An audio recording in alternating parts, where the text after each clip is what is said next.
Rémi, c'est le monteur le plus polyvalent que je connaisse. Après des années intenses à monter pour des centaines de chaînes YouTube francophones, il travaille aujourd'hui avec des créatrices comme Gaëlle Garcia Diaz, Martine, soyez tous la bienvenue chez Martine McAllister, Jill ou encore Charlie Danger de la chaîne Les Revues du Monde. On a la chance en France d'avoir beaucoup de monteurs talentueux sur YouTube, mais très rares sont ceux qui ont un CV aussi fourni que celui de Rémi. Dans cet épisode, on va parler de ce que ça fait de travailler pour des grandes figures de YouTube et des inconvénients que ça peut amener. Je me souviens d'un projet où on est allé jusqu'à la version 17. Des dingueries qu'il a pu voir. C'est quoi le truc le plus fou que t'as dû flouter au montage ? Mais on va aussi en apprendre plus sur son métier et récupérer plein de bons conseils. Rémi Malandin sur Solocrea, c'est parti. Bonjour Rémi. Salut. Bienvenue sur Solocrea, merci beaucoup d'être là. Rémi, tu es monteur vidéo YouTube. T'as monté des vidéos pour énormément de créateurs. Tu es probablement, et je suis même sûr, en fait, je peux l'affirmer, tu es le monteur vidéo le plus expérimenté que je connaisse. On a travaillé un peu ensemble d'ailleurs par le passé, mais pour citer quelques grands noms avec qui t'as pu travailler, il y a entre autres Squeezie, Amixem, Mastu, des créatrices comme Gaëlle Garcia Diaz, Jill et des streamers comme Zerator ou Domingo, voilà, pour ne citer que, parce que la liste est très longue. On va du coup parler dans cet épisode surtout des coulisses de production de tous ces grands créateurs que je viens de citer, comment toi tu en es arrivé là évidemment. On va parler surtout de ce que les créateurs recherchent aussi chez un bon monteur, et je pense que tu es très bien placé pour répondre à ce type de questions, parce que c'est pas aussi évident que ça en a l'air d'être un bon monteur. On va aussi parler évidemment en fin d'épisode d'organisation, de facturation et peut-être de conseils pour toutes les personnes que tu pourrais inspirer ou qui voudraient en tout cas avoir un parcours ressemblant au sien. Ça me va, allons-y. Parfait, je te propose de commencer avec ma première question. Est-ce que tu pourrais réexpliquer ce que c'est le métier de monteur vidéo ? Écoute, le métier de monteur, c'est un petit peu un mélange de plein de métiers.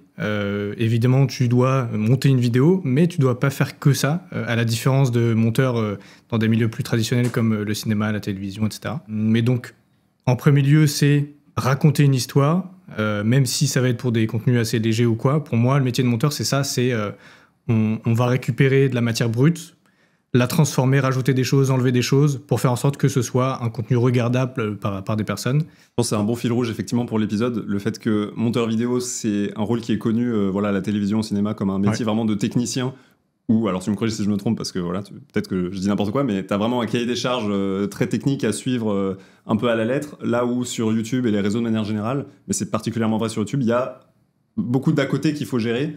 Et parfois, c'est presque le second réalisateur, voire le réalisateur de la vidéo, en fait, le monteur en fonction des vidéos, des chaînes, etc. Complètement, c'est exactement ça. Tu parlais du métier de réalisateur. Tu vois, sur YouTube, il y en a de plus en plus sur des gros tournages, mais la plupart du temps, il n'y en a pas. Et effectivement, du coup, ce métier-là, il est endossé par le monteur. Bon, après, selon les contenus, il n'y en a pas forcément besoin. Mais oui, il y a un côté réécriture dans le montage vidéo, et dans le montage tout court d'ailleurs, que ce soit à la télévision ou au cinéma, il y a une réécriture qui se fait au moment du montage. Et donc ça nécessite, ou pas d'ailleurs, mais ça nécessite souvent de devoir du coup y penser, réfléchir, construire un fil rouge pour réussir à raconter quelque chose, quoi. L'avantage de ça, c'est que tu as une liberté créative du coup qui est assez énorme, Ouais. Si on compare encore une fois au métier de monteur vidéo plus tradi. C'est quelque chose que tu aimes bien, je dirais. Est-ce que tu as un format de vidéo que tu aimes monter en particulier ? Comment tu travailles toi aujourd'hui pour les gens qui nous écoutent ? Écoute, aujourd'hui, je fais beaucoup de formats assez simples, puisque ça va être des vlogs, donc des vidéo-blogs, comme on dit à l'ancienne, où du coup, c'est de la vie de tous les jours, du lifestyle qui est raconté par une personne. Donc ça reste du montage assez simple. Moi, dans la vie de tous les jours, je vais pas forcément, réfléchir à un fil rouge d'une vidéo, me dire, OK, il faut absolument raconter ça, faire ressentir telle ou telle émotion. Mais c'est quand même des contenus qui sont stimulants. Et puis, c'est quelque chose que je trouve cool à faire dans la vie de tous les jours. J'appelle ça vulgairement du montage McDo des fois, pour dire que voilà, c'est un peu du truc de tous les jours.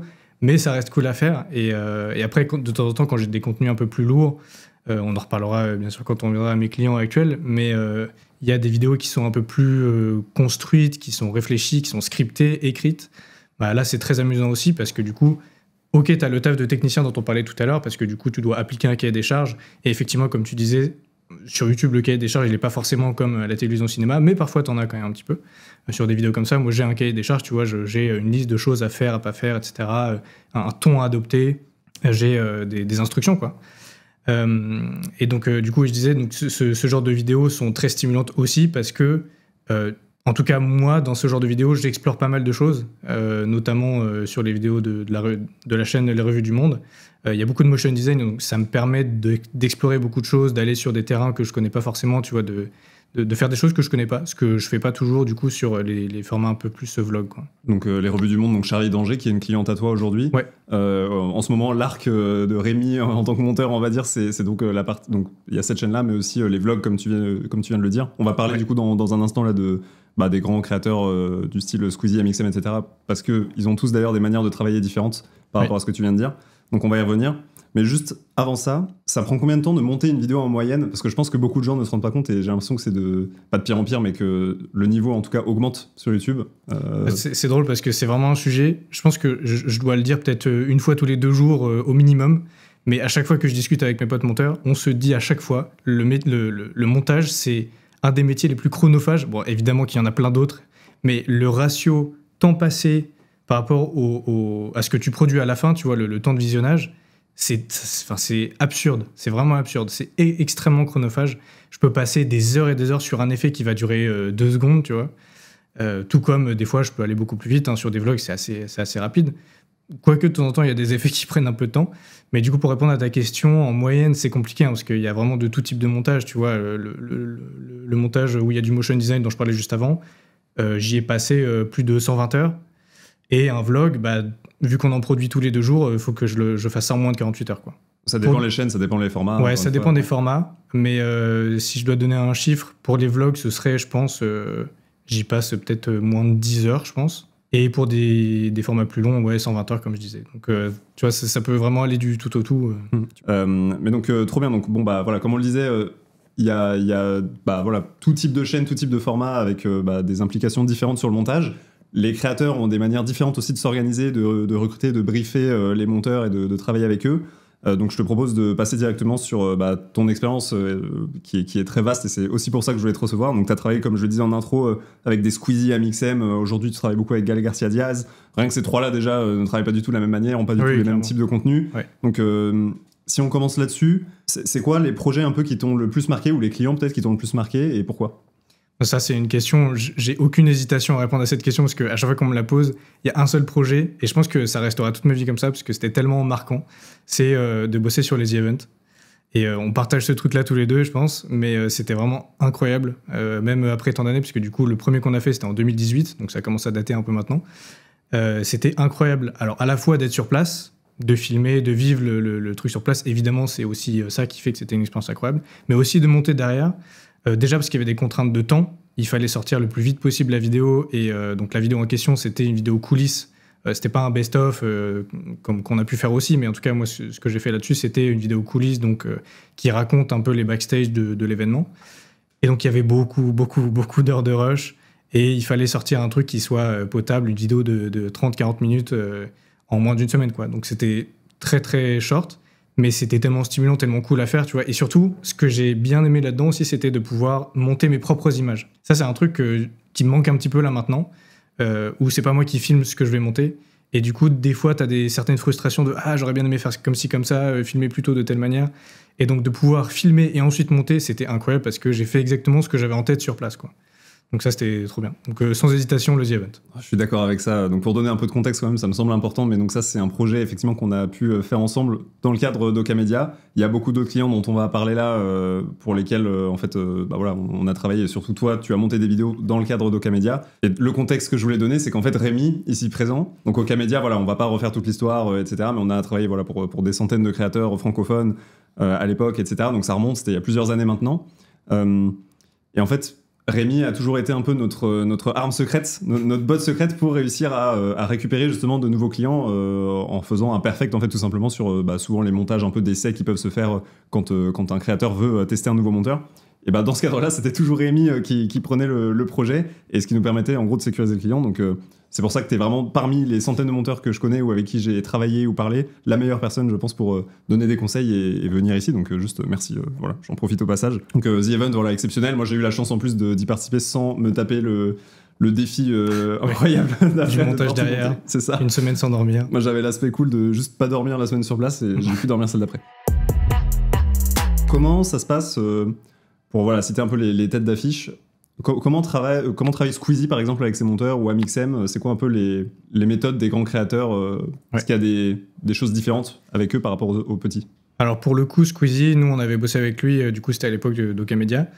On a fait surtout, on s'occupait de la chaîne gaming, et donc il y avait un intermédiaire pour gérer tout ça, donc on était rarement en lien directement avec Squeezie. On n'a jamais, ou peut-être une fois, mais en tout cas on n'a quasiment jamais bossé sur la chaîne principale, qui est vraiment, je pense, une méthode assez différente, parce que c'est des tournages plus gros, c'est pas du gaming, donc voilà, c'est pas des choses qui se font directement via le montage. Là pour le coup, justement, nous on était et réalisateurs et on faisait quasiment tout. Là où sur la chaîne principale, il y a toute une équipe, encore plus maintenant, qui fait des gros formats avec des très très gros tournages. Donc pour Squeezie, oui, on s'occupait des best-of de la chaîne gaming. Et donc on recevait des rushs, on recevait toutes les POV d'une soirée où il passait une soirée sur un jeu avec, je sais pas, 5-6 personnes. On devait tout des rushs et monter pour faire un truc de 12-15 minutes maximum qui soit cool et sympa à regarder, quoi, divertissant. On avait un intermédiaire qui est Cheetos, qui s'occupait du coup de gérer tout ça, de nous envoyer les rushs, de gérer les retours, de gérer tous les problèmes potentiels. Le chef de projet de Squeezie, en gros, enfin le responsable de la chaîne, quoi, pour le compte de Squeezie. Pour Mastus, c'était à peu près similaire à Squeezie, seulement il n'y avait pas d'intermédiaire, c'est lui qui gérait tout. Au départ, c'était sur sa chaîne principale, mais ensuite il a créé une chaîne secondaire pour uploader uniquement les best-of. Donc c'est vrai qu'au début, on faisait beaucoup de best-of, on était assez orienté niche gaming et tout, mais on s'est ouvert par la suite. Mais donc Mastus, bah oui, même chose, on gérait les best-of gaming qui étaient ensuite uploadés et vus par Mastus. Pour Domingo, on a eu ça également, mais on a fait aussi d'autres projets qui étaient très cool, qui je pense serait dans mon top 5. Tu vois, si je veux faire un top 5, il y a aussi ce projet-là qui était très très cool, de faire un petit projet documentaire sur l'équipe de Domingo. Et donc c'est pour ça qu'il prenait un prestataire externe, il voulait pas faire par quelqu'un de son équipe, il voulait du coup quelqu'un d'externe qui vienne les filmer et qui du coup explique un petit peu comment ça se passait à la pape prod, comme on dit. Ça c'était très cool à faire parce que du coup toi aussi t'étais là à ce moment-là, on est allé dans leurs locaux, on a filmé et on a monté, j'ai monté ensuite. En termes de méthodologie, c'était assez direct quand on était en contact direct avec le créateur, et c'est le cas pour beaucoup de créateurs, et je pense que c'était le cas parce qu'on a commencé assez tôt.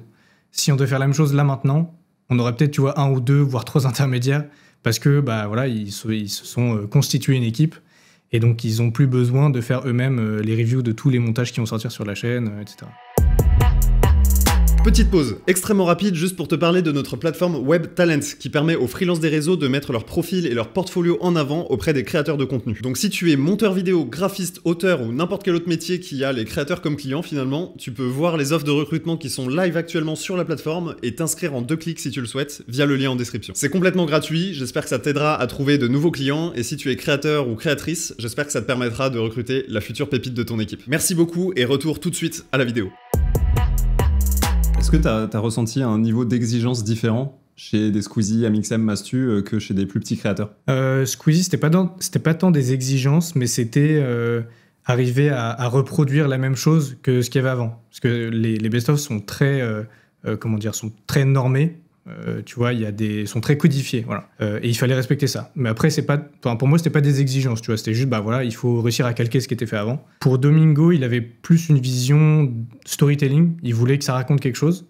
Même dans les best-of d'ailleurs. Il fallait que ce soit divertissant, oui, mais qu'on raconte quelque chose quand même. Un fil rouge. Ouais, un fil rouge. Après, les best-of, c'est vrai que c'est un peu différent parce qu'aujourd'hui, c'est quand même. À l'époque, nous, on était vraiment dans cette vague. Voilà, YouTube était inondé de best-of, etc. Mais c'est plus très représentatif aujourd'hui. Oui, mais de manière générale, est-ce que tu as remarqué des exigences ou des critères qu'il faut avoir pour pouvoir travailler avec des créateurs comme ça versus des plus petits créateurs, tu vois, sur les compétences à avoir, on va dire? Je pense que oui, ils ont des exigences dans ce sens-là, mais qui sont implicites. C'est-à-dire qu'ils vont pas te dire il faut que tu saches faire ça, ça, ça. Mais ils vont te dire, il faut que tu fasses un truc bien. Et donc, toi, en tant que monteur, il faut que tu comprennes, ok, donc il faut que j'arrive à faire tel effet, tel truc, machin. Et c'est ça qui est complexe, c'est arriver à retranscrire en langage monteur ce que quelqu'un qui n'est pas monteur ne connaît pas. Donc, dans ce sens-là, oui, il y avait des exigences, mais qui n'étaient pas précises, qui étaient implicites. Je pense notamment, les Best of Squeezie, il y avait des exigences, tu vois, il fallait faire des effets. Ça, c'est la phrase qu'on a entendue le plus souvent, je pense, c'est « oui, rajoute des effets ».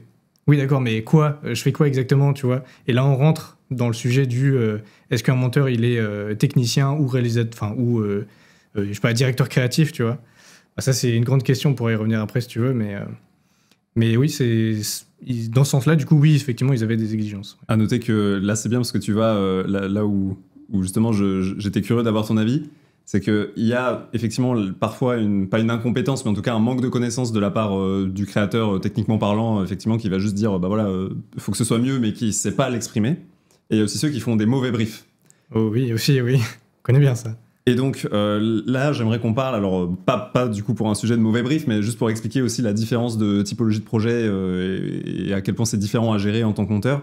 Mais je me rappelle d'une vidéo Amixem que tu as montée, qui était beaucoup plus complexe que des formats comme ceux que tu viens d'évoquer. Donc une vidéo Amixem, je crois que c'était voilà, le dernier qui retire sa main de la voiture à gagner. Oui. Donc c'est beaucoup de caméras avec des rushs qui durent une journée entière, etc. Donc c'est quoi les difficultés d'un projet comme ça pour Amixem par exemple? C'est vrai que c'est un bon exemple et j'avais un peu occulté de ma mémoire ce projet-là. Parce que c'était cool à faire, mais sur le moment, c'était pas très cool. Parce qu'effectivement, il y avait énormément d'heures de rush. La difficulté, je pense, c'est que c'était un premier montage qu'on faisait pour Amixem. Et comme on n'était pas dans son équipe, on n'avait pas encore tous les codes, toutes les facilités qu'eux, ils ont. Donc, il a fallu s'adapter à ça, tu vois, comprendre, OK, comment est-ce qu'eux, ils fonctionnent. Mais je pense que la plus grosse difficulté, c'était quand même la quantité de rush qu'on avait. On a rarement eu à gérer autant d'heures de rush. Je crois qu'il y avait 15 ou 17 heures de rush, je crois. Il y avait au moins 8 caméras, je crois, un truc comme ça. Voilà, donc ça, c'est le cauchemar de tout monteur.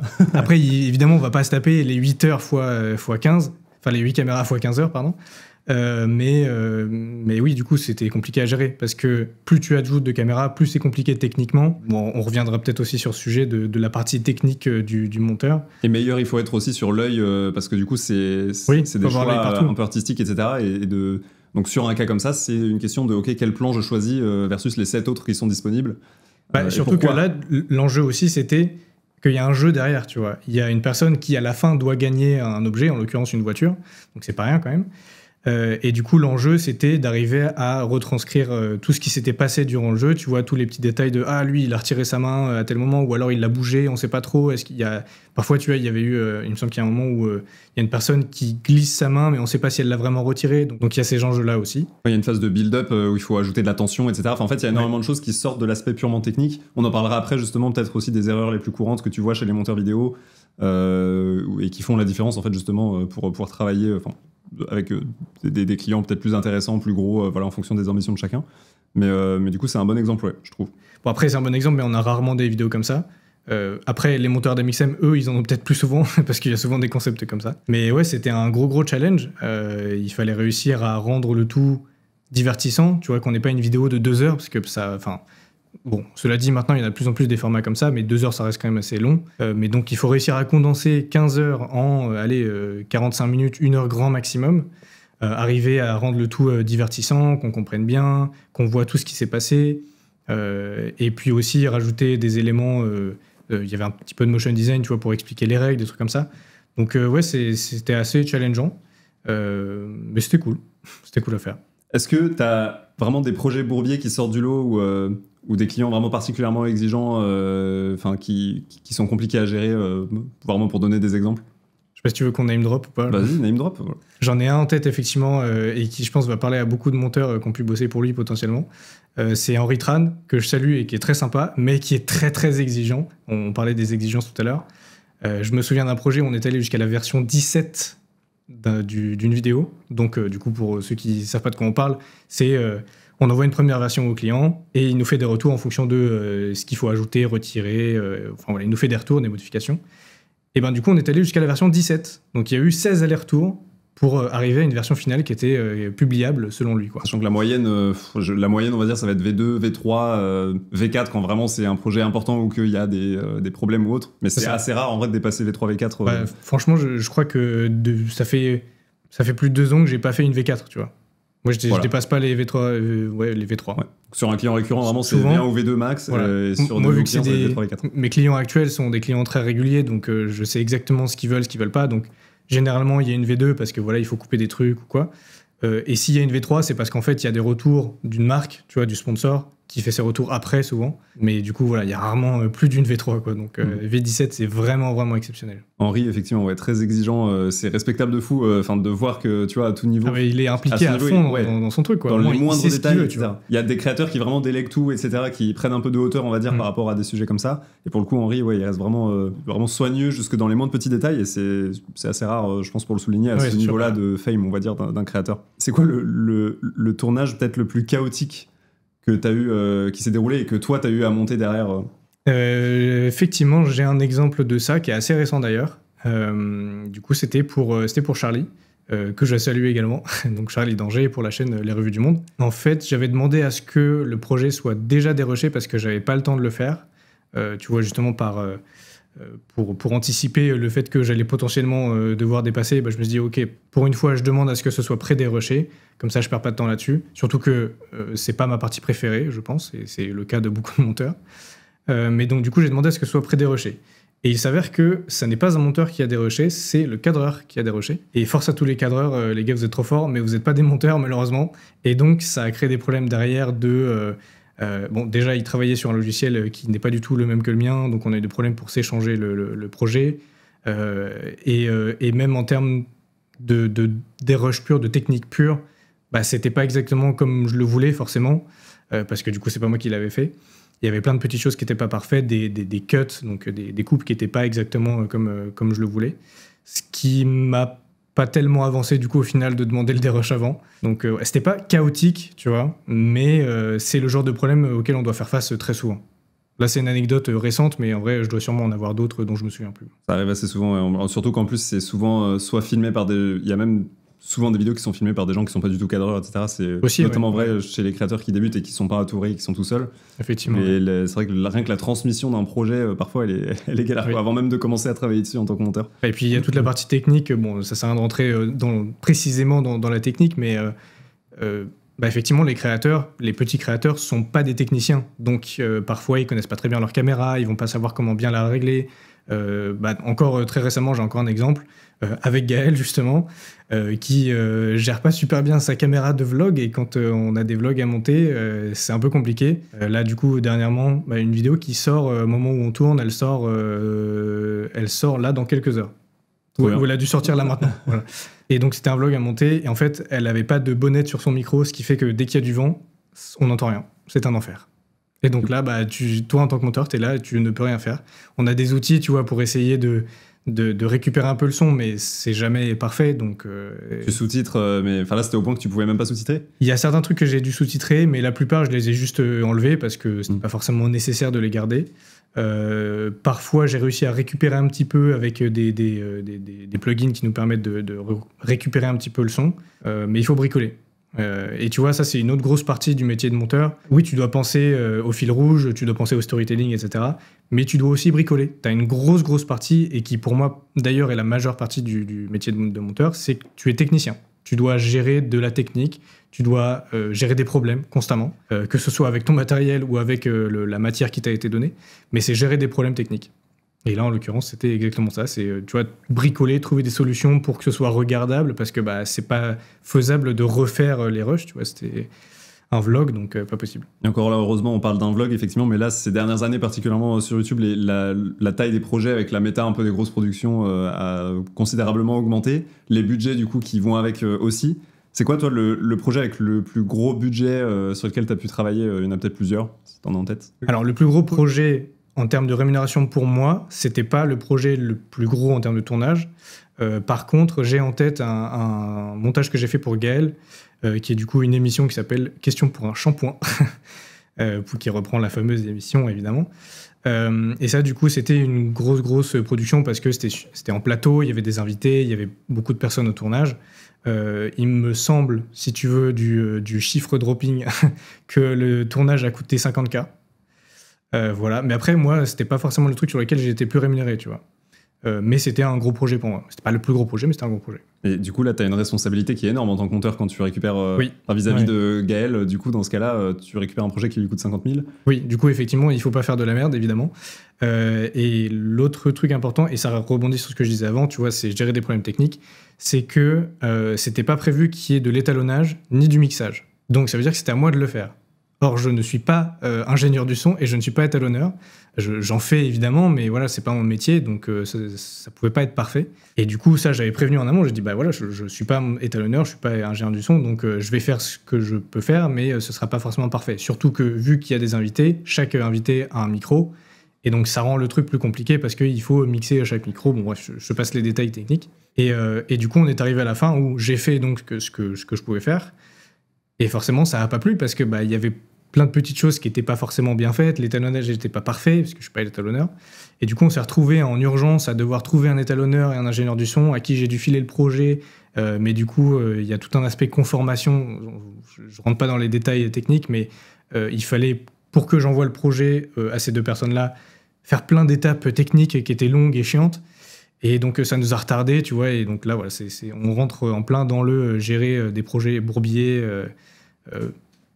chaotique, je sais pas, mais on s'en approche en tout cas. Et à l'inverse, ça t'est arrivé de devoir, toi, sauver un projet de quelqu'un d'autre qui s'est pas bien passé, qui s'est passé mal? Oui, très certainement, mais ça fait un moment. Vu que maintenant, je travaille pour principalement 2 clientes et que je fais tout de A à Z, en soi, je rattrape jamais les bêtises des autres puisque il n'y a pas d'autres avant moi. Mais oui, c'est forcément arrivé. Je pense qu'il y a déjà dû avoir des montages qu'il fallait rattraper ou j'ai pas d'exemple précis, mais toi-même, tu sais, plein de monteurs qui dropent la mission au dernier moment parce qu'en fait, ils sont pas dispo, parce qu'en fait, ils savent pas comment faire. Voilà, il y a tout un tas de problèmes et c'est normal, il faut les gérer. Mais voilà, ça fait partie de la vie de gérer des gens, je pense. Je suis chaud qu'on en parle après, effectivement, de la partie fiabilité, on va dire, et responsabilité du monteur aussi, parce qu'il en fait, il arrive vraiment au bout de l'entonnoir avec un peu toute la pression de... évidemment le ou les créateurs, mais les sponsors aussi souvent, etc. En fait, tout le monde a son mot à dire dans l'histoire. Et lui, il prend toute la pression à la fin et souvent on lui dit fais un truc bien là. Voilà, c'est exactement ça. On disait ça au début, tu vois. On disait fais un truc bien. Ça, je l'entends tous les jours. Enfin, même encore aujourd'hui, tu vois. Faudrait faire un truc cool. Un truc qui soit sympa. Ouais. Donc je pense que là, on s'en rend compte bien avec tout ce qu'on vient de dire. Effectivement, c'est intéressant. Mais pour parler un peu d'anecdotes, peut-être, je sais pas si t'en as plus humaines ou voilà, sur des galères que t'as pu rencontrer. Est-ce que tu t'es déjà pris justement la tête avec un créateur ou une créatrice sur des sujets comme ça ou autre? Oui, plein de fois. Plein de fois, même avec mes clientes là, à l'heure actuelle. Après, prendre la tête, tu vois, c'est un bien grand mot. Il y a eu des conflits, il y a des problèmes où, qu'ils soient de ma faute ou des leurs, tu vois, il y a forcément des problèmes. Ça m'est arrivé plein de fois d'être en retard et du coup, eux, ils sont dans la merde parce que ils ont une intégration sponsorisée dans la vidéo et du coup, forcément, ils doivent envoyer ça aux clients. Donc voilà, tout le monde a des responsabilités et donc forcément, on doit tous interagir les uns avec les autres. Moi, ça m'arrive souvent des fois d'être en retard parce qu'on est toujours en flux tendu. Avec Jill et Gaël, c'est vraiment du flux très tendu même. Puisque du coup, il y a 3 vlogs par semaine pour Jill et généralement une vidéo par semaine pour Gaël. Et donc, c'est du flux très tendu parce que je reçois les rushs des vlogs 48 heures avant, quoi. Donc, s'il y a une marque à faire, enfin, s'il y a un passage sponsorisé à faire valider avant, c'est du dernier moment à chaque fois. Donc, ça génère souvent des problèmes, ouais. Et à quel point ça te dérange ou pas, en fait, ce flux tendu-là toi qui as travaillé dans toutes les configurations c'est une bonne question parce que ça commence à me peser un peu là en ce moment. Ça fait un moment que c'est tout le temps comme ça. Tu leur en as parlé ? Oui. Après, la solution, elle est facile, c'est de prendre un autre monteur, tu vois. Mais du coup, ça veut dire une perte financière pour moi parce que du coup, je ferai moins de projets. Alors du coup, oui, je pourrais plus me reposer, mais c'est ce fameux truc de la balance entre argent et charge mentale et charge physique aussi d'ailleurs. Oui, ça me dérange, mais en même temps, je fais avec. J'ai choisi ce métier-là. Je suis très heureux de faire ce métier-là. C'est génial. Mais c'est vrai que de temps en temps, j'aimerais bien avoir mes dimanches parce que du coup, donc les vlogs sortent le mardi, le jeudi et le dimanche. Donc le lundi, je reçois les rushs le lundi, je reçois les rushs du mardi. Le mercredi, je reçois les rushs du jeudi. Et le samedi, je reçois les rushs du dimanche. Donc j'ai le vendredi de libre, souvent, et c'est tout. Et encore, il n'est pas libre puisque du coup, je vais monter pour Gaël. Donc voilà. Du coup, j'ai jamais 2 jours de dispo, c'est super. Et ça, c'est un très bon point sur l'équilibre pro-perso des freelances, parce que même en dehors des monteurs vidéo, je pense que c'est un problème que rencontrent tous les indépendants, tu vois, à un moment ou un autre de leur carrière. Donc vu que tu as encore une fois là aussi testé toutes les configurations, au final, tu es revenu dans le 7/7, mais c'est intéressant d'avoir tes expériences et tout aussi de ce point de vue-là. J'y suis revenu, mais un petit peu de fait, puisque du coup, c'est Jill qui a voulu augmenter le nombre de vidéos. Et c'est très cool parce que du coup, moi, ça me permet de faire plus de projets, c'est super cool, tu vois. Mais c'est vrai que du coup, j'ai un peu subi ce truc-là. Après, je m'en plains pas, parce que voilà, je pourrais très bien dire non, évidemment. Mais c'est vrai que oui, c'est une charge Et c'est un peu un piège, il y a beaucoup de monteurs qui se reconnaîtront là-dedans, je pense. C'est ce dont tu parlais, tu vois, le piège de... en fait, dès que j'ai du travail, je travaille. Dès que j'ai la possibilité de travailler, je travaille. Et vu qu'on est indépendant, vu qu'on est freelance, on peut travailler tout le temps. Il n'y a pas de moment de pause, c'est à nous de nous imposer des moments de pause. Et ça peut paraître bête comme ça, mais bah, c'est dur. Moi, je pense que je suis en plein dedans, et depuis des années, je suis en plein dedans. Évidemment, je prends des vacances de temps en temps. Il y a 2 semaines, j'étais encore en vacances, mais quand on travaille dans la semaine, bah, effectivement, il n'y a pas de moment de pause, et c'est dur de s'en imposer. Moi, j'ai beaucoup de mal à me dire ok, bah, tel jour, je travaille pas. Parce que j'ai toujours cette culpabilité de me dire ah, mais j'aurais pu m'avancer sur tel projet. Ah, mais j'aurais pu, du coup, prendre un peu plus de temps pour faire tel truc. Parce qu'il y a ça aussi, la problématique du montage, c'est que c'est toujours améliorable. Tu peux toujours faire un meilleur montage. Et donc, c'est dur. J'ai un peu ce côté perfectionniste de me dire je veux faire le meilleur montage possible à chaque fois. Évidemment, c'est pas possible avec le temps qu'on a. Mais du coup, c'est un piège parce que bah, j'ai envie de faire toujours bien. Et donc, je vais toujours prendre le plus de temps possible que j'ai à ma disposition pour pouvoir faire le meilleur montage possible. Et du coup, bah, voilà, je suis en plein dans ce piège où je m'arrête jamais parce que bah, je prends tout le temps que j'ai à dispo pour pouvoir travailler, quoi. C'est un bon point, ça. J'avais jamais fait attention à ça. Au fait que c'est vrai que c'est jamais terminé un montage. En fait, tu peux toujours l'améliorer. Tu peux toujours améliorer. Surtout sur des types vlogs, tu vois, comme je fais là. Vu que j'ai moins de 48 heures pour les monter, bah, je fais des trucs assez basiques. Donc j'ai une marge, tu vois, j'ai un plafond de verre qui est très haut pour pouvoir améliorer le montage. Mais avec tout ça, du coup, qu'est-ce que tu apprécies le plus chez tes clientes du coup actuelles qui te fait rester avec elles, alors qu'avec un CV comme le tien, on va dire, tu pourrais facilement changer. Enfin, évidemment, il y a l'aspect financier, mais je veux dire, voilà, c'est pas le travail qui te manquerait si tu voulais changer pour trouver un rythme peut-être plus tranquille ou autre. Donc, qu'est-ce qui te fait continuer de travailler avec Gaël Garcia Diaz par exemple? C'est une très bonne question parce que je me la pose moi-même, tu vois, souvent. Et en fait, la relation que j'ai avec Gaël et avec Jill, c'est que c'est limite devenu des amis maintenant, tu vois. Elle est vraiment très saine. On a une relation pro, mais enfin, on se parle comme on se parle, toi et moi, tu vois. C'est limite devenu des amis. Et c'est très sain comme relation. Ce que j'ai pas toujours eu avec d'autres clients. Je sais pas si le fait que ce soit des femmes change quelque chose, mais en tout cas, je m'entends vraiment très bien avec elle et avec Charlie aussi, tu vois, encore une fois, c'est une femme.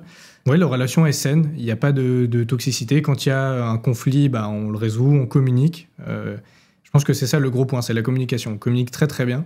Dès qu'il y a un problème, on le dit. Là, tu vois, encore récemment, voilà, il y a eu des soucis de deadline et tout ça. Bah, du coup, on en a parlé très librement, très simplement, sans que ce soit un immense problème, tu vois. Il y a cette légèreté dans... Elles sont conscientes qu'on ne sauve pas des vies. On fait du montage vidéo, on fait du divertissement. Évidemment qu'il y a des enjeux financiers. Voilà, des fois, elles ont des marques à qui faire valider, donc il y a des enjeux financiers derrière, mais on ne sauve pas des vies. Donc, c'est pas grave si on est en retard un petit peu, c'est pas grave s'il y a des petits ratés. Voilà, on peut toujours rattraper les choses et tant que ça se fait dans la communication, c'est cool. Donc, c'est ça le point principal, je pense, c'est que j'ai une très bonne relation avec elles. Avec les deux, enfin les trois même d'ailleurs avec Charlie.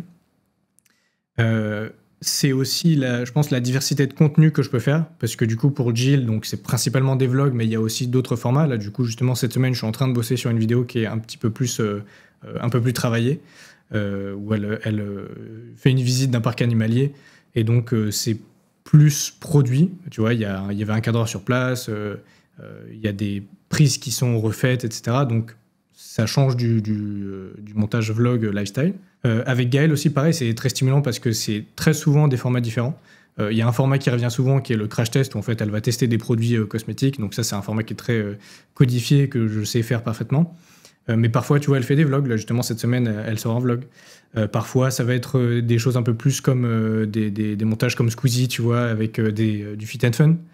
Donc c'est ça aussi qui est cool, c'est la diversité de contenu que j'ai à disposition. Trop bien. Et à l'inverse, qu'est-ce que Gaël, Jill ou Charlie apprécient le plus chez toi, tu penses? Je pense que en premier lieu, ça va être mes compétences techniques. Elles savent que si elles me demandent un truc, je vais pouvoir le faire. Bon, après, évidemment, si c'est des trucs qui sont complètement en dehors du montage, style faire de la 3D, etc., bon, voilà, on va trouver quelqu'un d'autre, mais dans le domaine du montage, elles peuvent me demander n'importe quoi, je pourrais le faire. En tout cas, je me débrouillerai pour le faire. Il n'y aura pas de contraintes techniques là-dessus, tu vois. Après, c'est pas ma qualité principale, mais quand même, je suis assez rapide sur certains aspects du montage. La partie des rushs, j'en parle pas, c'est vraiment pas mon kiff, et je suis très lent là-dessus. J'ai des potes qui sont bien plus rapides que moi. Mais sur d'autres aspects plus techniques du montage, je suis assez rapide par rapport à d'autres. Et l'autre chose qui n'a rien à voir avec le montage, c'est, je pense, une habitude. En fait, vu qu'on travaille ensemble depuis 4 ans maintenant, voilà, je sais très bien ce qu'elles attendent, tu vois, on n'a pas besoin de parler pour se comprendre. Et donc, c'est une certaine habitude de, voilà, il sait très bien ce que je veux, et donc c'est ça qui doit leur plaire aussi, je pense. Trop bien. Tu parlais des rushs, là, justement. Donc, toi, tu reçois... en fait, ton métier, c'est aussi de recevoir des rushs bruts au quotidien de la vie des créateurs et des créatrices avec qui tu travailles. Donc, tu as accès à toutes les dingueries potentielles qu'il y a dedans. Oui. Enfin, est-ce que tes clientes et tes clients font attention à ça, ou est-ce que tu as souvent des dingueries, ou dans chaque vidéo, comment ça marche? Alors là, du coup, ça va être plutôt le cas de Jill, puisque du coup, Gaëlle aussi, puisqu'elle fait des vlogs, mais c'est surtout Jill, où c'est constamment des vlogs, donc c'est littéralement sa vie filmée H24 quasiment, tu vois. Brut. Donc oui, j'ai sa vie en 4K, tu vois, dans les rushs qu'elle m'envoie. Après, évidemment, elle montre pas tout, hein, elle va pas montrer des choses de la vie quotidienne intime, évidemment. Mais j'ai un exemple, tu vois, c'est... alors, sa fille, et ses enfants en général, elle les expose sur Internet, donc j'ai pas besoin de les flouter. Mais dès qu'elle reçoit des amis à elle qui ont un enfant, du coup, justement, Gaëlle, elle a maintenant 2 enfants, et elle ne souhaite pas les exposer. Donc, du coup, je dois à chaque fois systématiquement les flouter. Ça va être aussi des choses assez bêtes comme les plaques des voitures, tu vois. Ça, il faut y penser systématiquement. J'ai un radar qui fait que dès que je vois une voiture, je me dis « Ah, plaque d'immatriculation », enfin si c'est les leurs, évidemment. Donc, il faut flouter. Donc, il y a des réflexes que j'ai acquis avec le temps, de choses auxquelles, oui, j'ai accès puisque du coup je suis monteur, et qu'il ne faut pas montrer au public.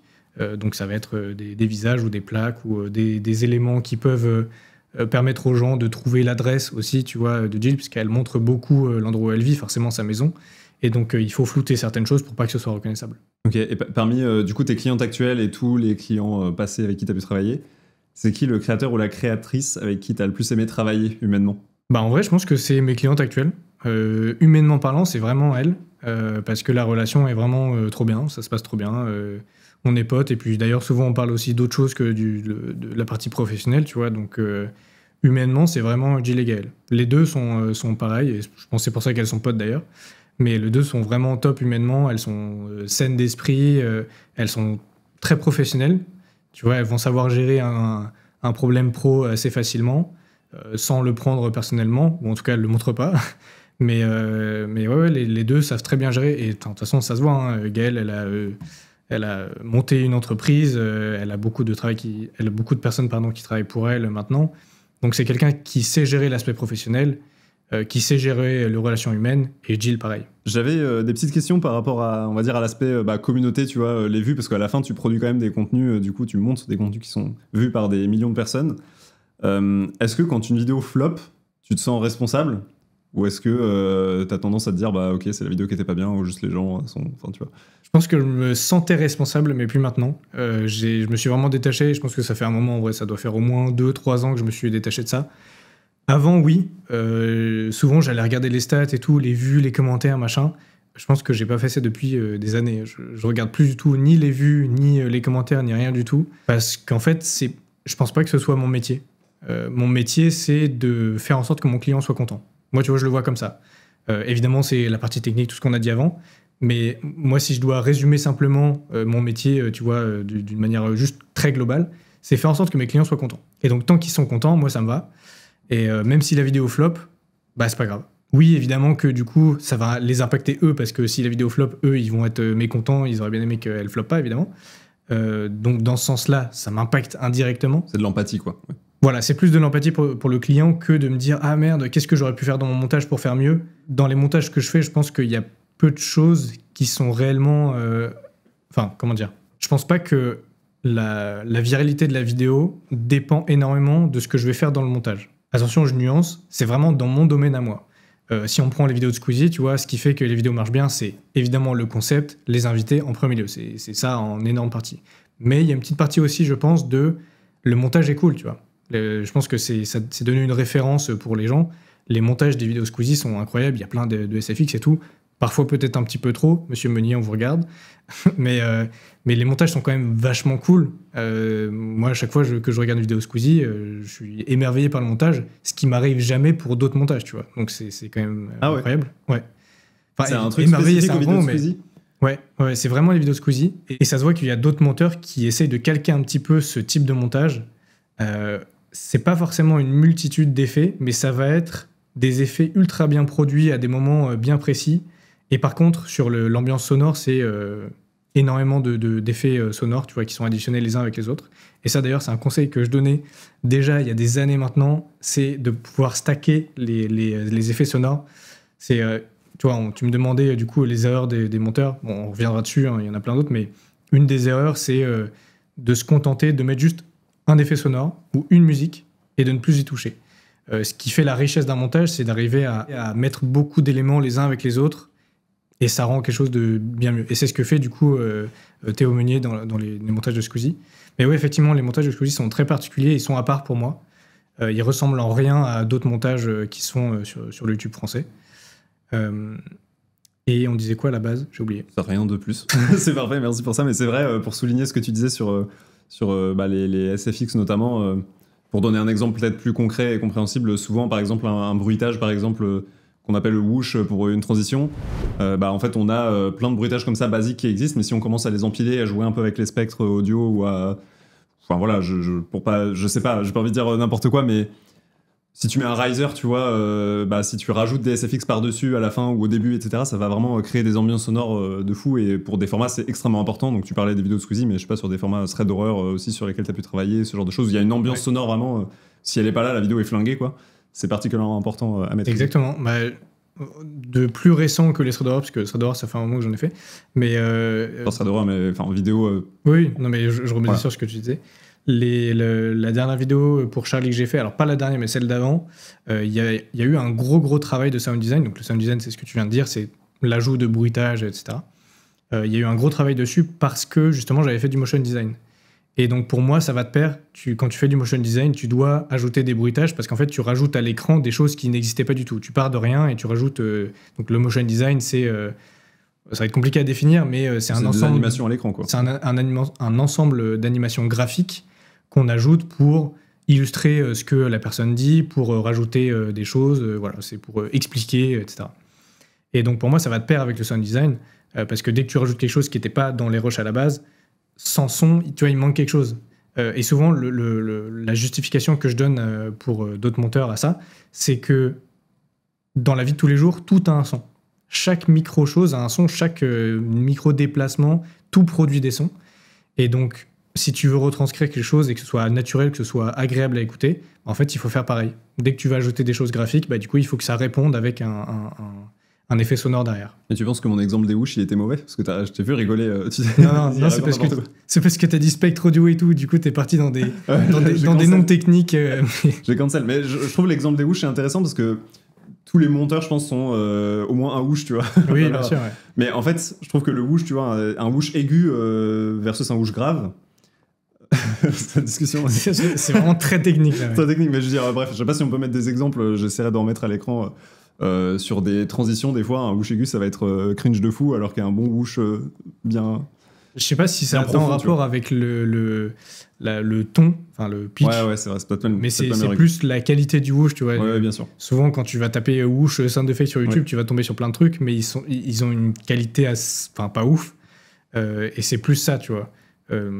Moi, ma banque de whoosh, elle est énorme, mais j'ai de tout dedans. Il y a des trucs vraiment nuls, puis d'autres trucs... mais tu peux aussi les mixer. Si t'en as 4, oui. Ça t'empêche pas d'être limité à 4 whoosh. Il faut les mixer. Après, pas toujours, tu vois, des fois, t'as pas le temps de mettre 5 whoosh d'affilée.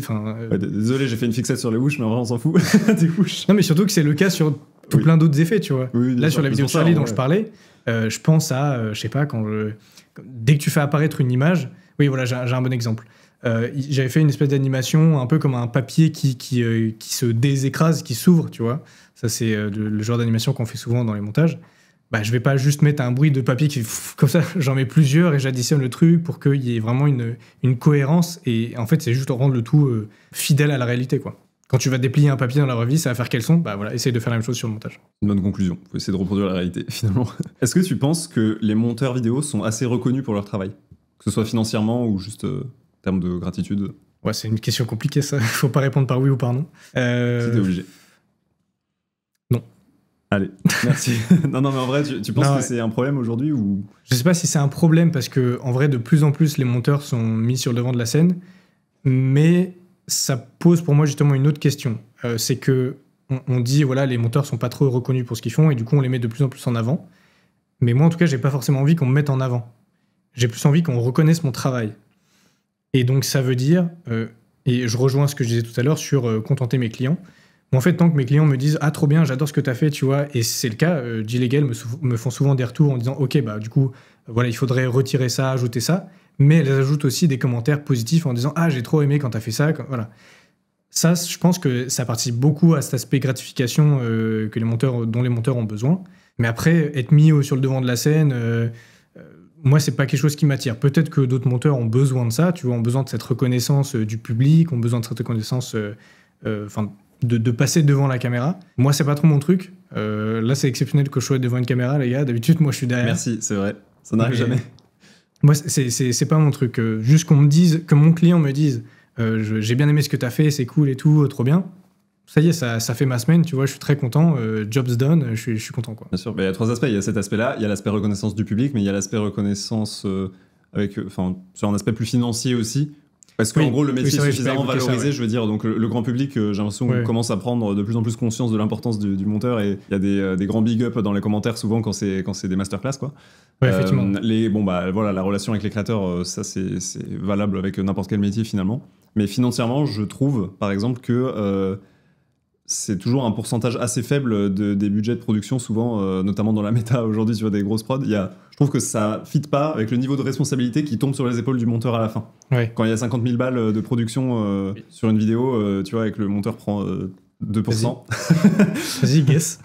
Voilà, bah, j'en ai aucune idée, mais en tout cas, souvent, ça dépend de trop de facteurs, donc je peux pas donner, mais souvent, en tout cas, il va pas prendre 15%, quoi. Tu vois ce que je veux dire? Alors que, en vrai, il impacte beaucoup plus que 15% de la réussite et de la réception du public sur le projet. C'est vrai que j'ai pas parlé de l'aspect financier, mais évidemment, oui, c'est une grosse partie de l'aspect reconnaissance. C'est mieux qu'avant, en tout cas, j'ai l'impression, et ça va dans le bon sens. C'est mieux qu'avant. Pour moi, ça suit avec... tu fais moins... avec un diviseur, mais ça suit à peu près la courbe de rémunération des créateurs. C'est-à-dire que tu travailles pour un petit créateur, forcément, tu vas pas gagner grand-chose. Et c'est exponentiel, en fait. Donc, plus tu vas travailler pour des gros créateurs, plus tu vas gagner. Même si, oui, c'est pas encore à la hauteur de ce qu'on devrait gagner, parce que quand tu prends les tarifs journaliers des monteurs cinéma, par exemple, c'est pas dans les budgets du youtubeur.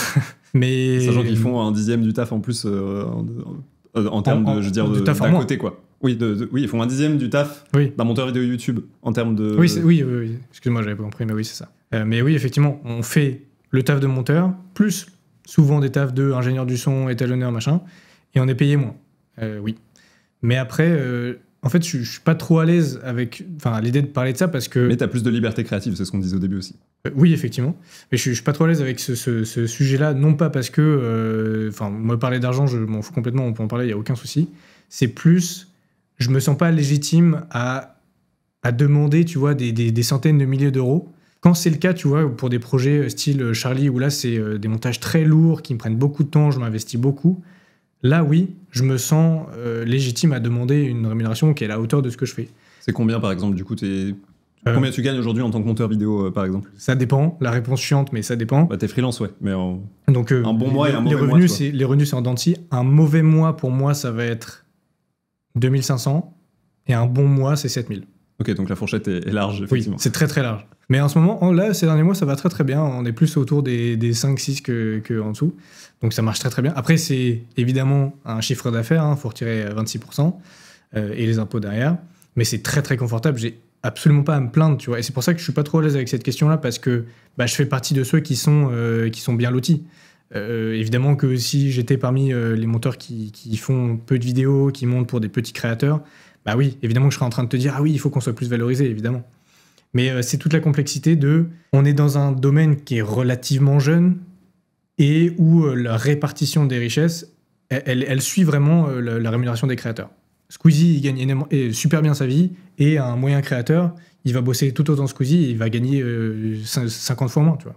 Donc c'est la problématique du fait que ce soit exponentiel en termes de revenus pour les créateurs, mais du coup ça se répercute sur les monteurs. Et oui, après, je pense qu'il y a une marge de progression, tu vois. Et comme tu le disais, c'est déjà en train de s'améliorer.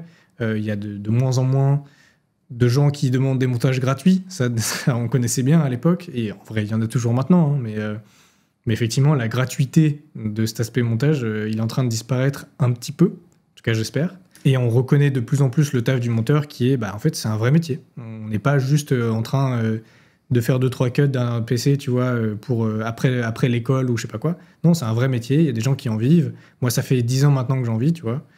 Et donc, oui, il faut qu'on soit reconnu à la hauteur de notre investissement.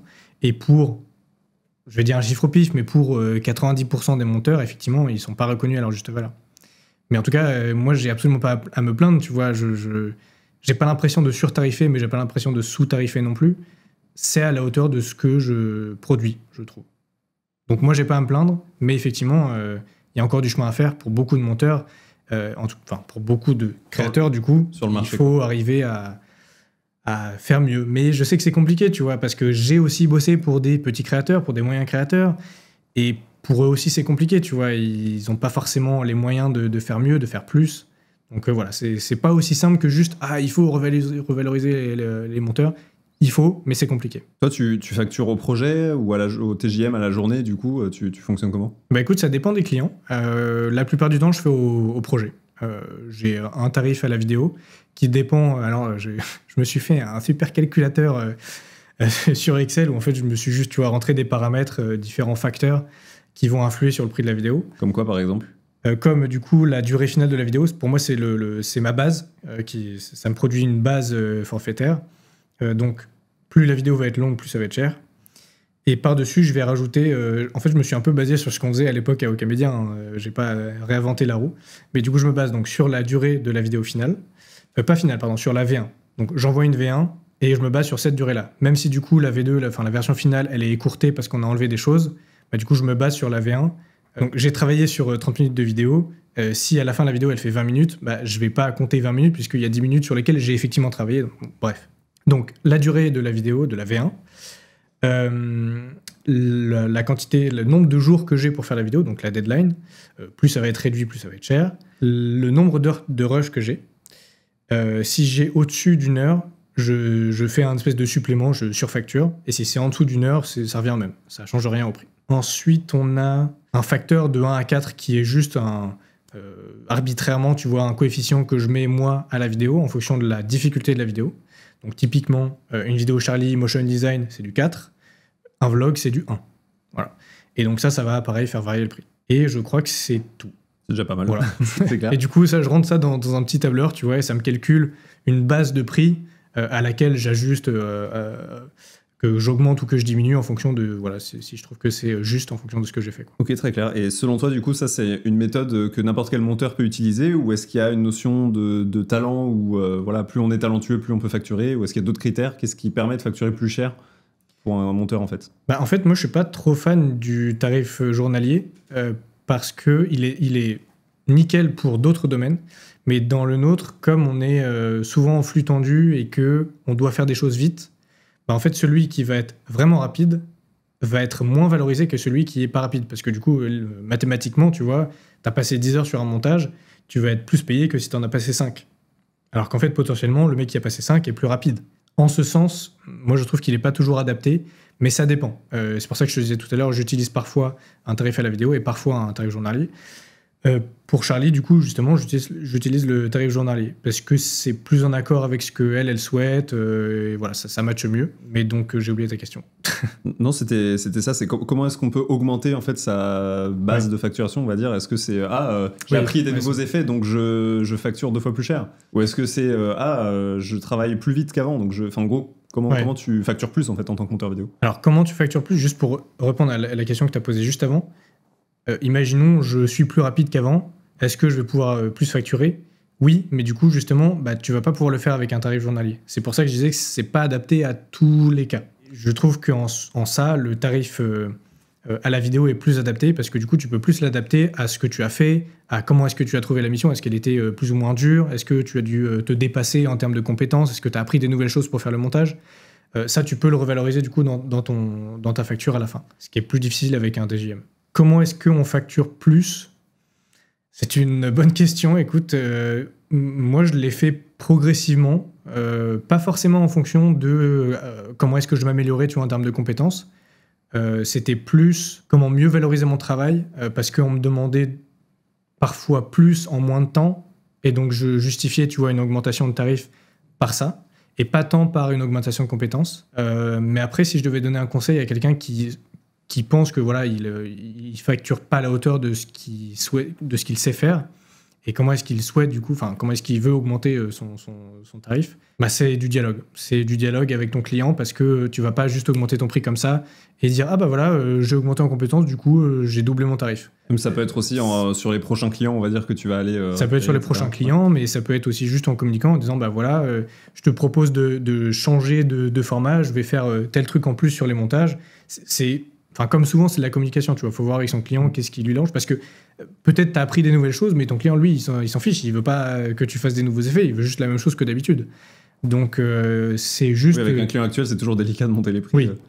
Quand Spotify monte son prix de 2 €, tout le monde fait la gueule, donc quand t'es monteur... Mais après, c'est vrai que si, du coup, tu n'as jamais le même client, ça peut être un peu plus simple d'augmenter ses prix, parce que bah, du coup, il a pas ton prochain client n'a pas de référence de ce que tu as fait avant. Bien donc bah, là, tu es assez libre dans les prix que tu proposes. Mais la question de la tarification est assez compliquée. Même moi, encore aujourd'hui, j'ai du mal, tu vois, des fois, à tarifer des projets. Encore, c'était la semaine dernière, j'ai fait un appel avec un autre pote monteur qui, lui, fait beaucoup de montage, beaucoup plus corporate pour des entreprises. Donc, c'est encore un domaine bien différent. Et j'avais besoin de ses conseils parce que, justement, j'avais un montage à faire pour du corporate. Et donc, j'avais du mal, tu vois, à mesurer, ou en tout cas à tarifer ce qu'on me demandait.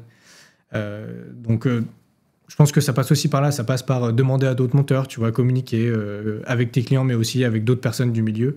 Ça se fait comme ça, quoi. Petite parenthèse quand même sur l'aspect facturé à la journée, donc au TJM versus au projet. Le gros souci, moi, que je vois avec le fait de facturer au TJM, c'est que c'est même pas que ça désaligne en fait les intérêts avec le créateur de contenu, c'est que ça l'inverse. Oui. C'est-à-dire que il va vouloir que tu passes moins de temps. C'est ça.